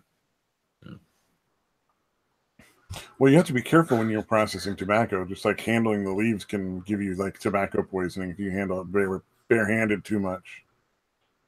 Yeah. Wear gloves if you're sitting there shredding a whole leaf. Yeah, she was saying apparently snorting tobacco leaves was really effective in curing headaches. I'm not surprised. You can also pack cavities with tobacco to help stop the pain. Nifty. You can chew cloves. I knew about that. Will numb it up. And it doesn't taste too bad. Yeah, well, cloves are better. But like that's one of the reasons why chewing tobacco is as bad as it is, because it will numb the pain if your teeth are actually rotting. So you might not necessarily detect dental issues until a lot later than you would want to. Yeah. I never dipped. Never wanted to. That always looked gross. Yeah, no, I've never chewed tobacco myself. I just am aware of it. I knew a dude that chewed tobacco while he smoked. That was always entertaining to watch. Yeah. I smoke. I roll my own. That's fine. Well, I smoked for 12 years. Let's see, I smoked from when I was 18 till about 2 years ago. Oh, so 18 years. I smoked more like 18 years. I've been smoking for quite some time. Well, I stopped because I just got tired of it. Like, it just cost so much damn money. Yeah, over time. I actually moved over to a really finely cut shag that I have to roll myself, and I gave up Marlboros and Camels, and as gross as this sounds, I smoked fucking like Pall Malls and oh shit, Benson and Hedges and whatever I could get my fucking hands on. Oh, what is it, like Chancellor or something that starts with a CH? Oh god, there were so many of them, man. Like, and cheap pack of cigarettes, cool. Fuck it, let's go. But I moved over to this blend, and it's like, and I'm having to roll it myself. It's so much moister, it's so much finer, and it doesn't smell as bad. It doesn't it doesn't stick to me as bad. It doesn't make my car smell like shit. It's not an unpleasant thing. I have people like standing there talking to me at times, not realizing that I'm actually smoking until I put the cigarette in my mouth, and it's like, really? That's a little weird, but okay. Oh, if you want cheap tobacco, we used to be able to order Class B cigarettes from Mexico. That It is the opposite of everything you're describing. yeah, no. We don't. You don't get Class B cigarettes from Mexico, people, please. Oh, it wasn't me. Clients used to do that from the mental health clients, but they would get like $100 a month to spend on whatever they want. So the only cigarettes they could get is from that $100 a month. So we would find the cheapest possible cigarettes. You know what? I guess whatever works. Yeah, I mean, you're talking like $5-6 a carton.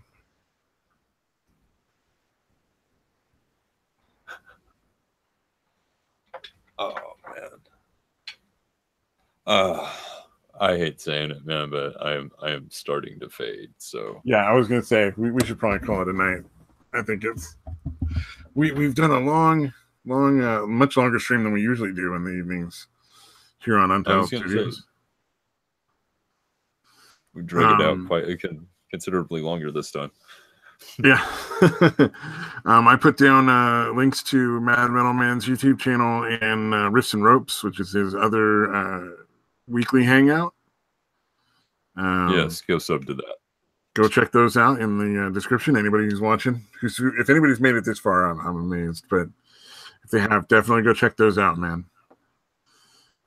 Thank you. Hey, Opal, we'll see you another time. Thanks for coming in and sending some views our way. I appreciate it. Yes, thank you. And thank you for, let's see. Wait. I guess it would be my job to, and Psycho and Melly S and William Stenchover and Tyro in Kuwait. I think I'm saying that right. I'm probably not. Fuck it. And Jace, right? Jace came in.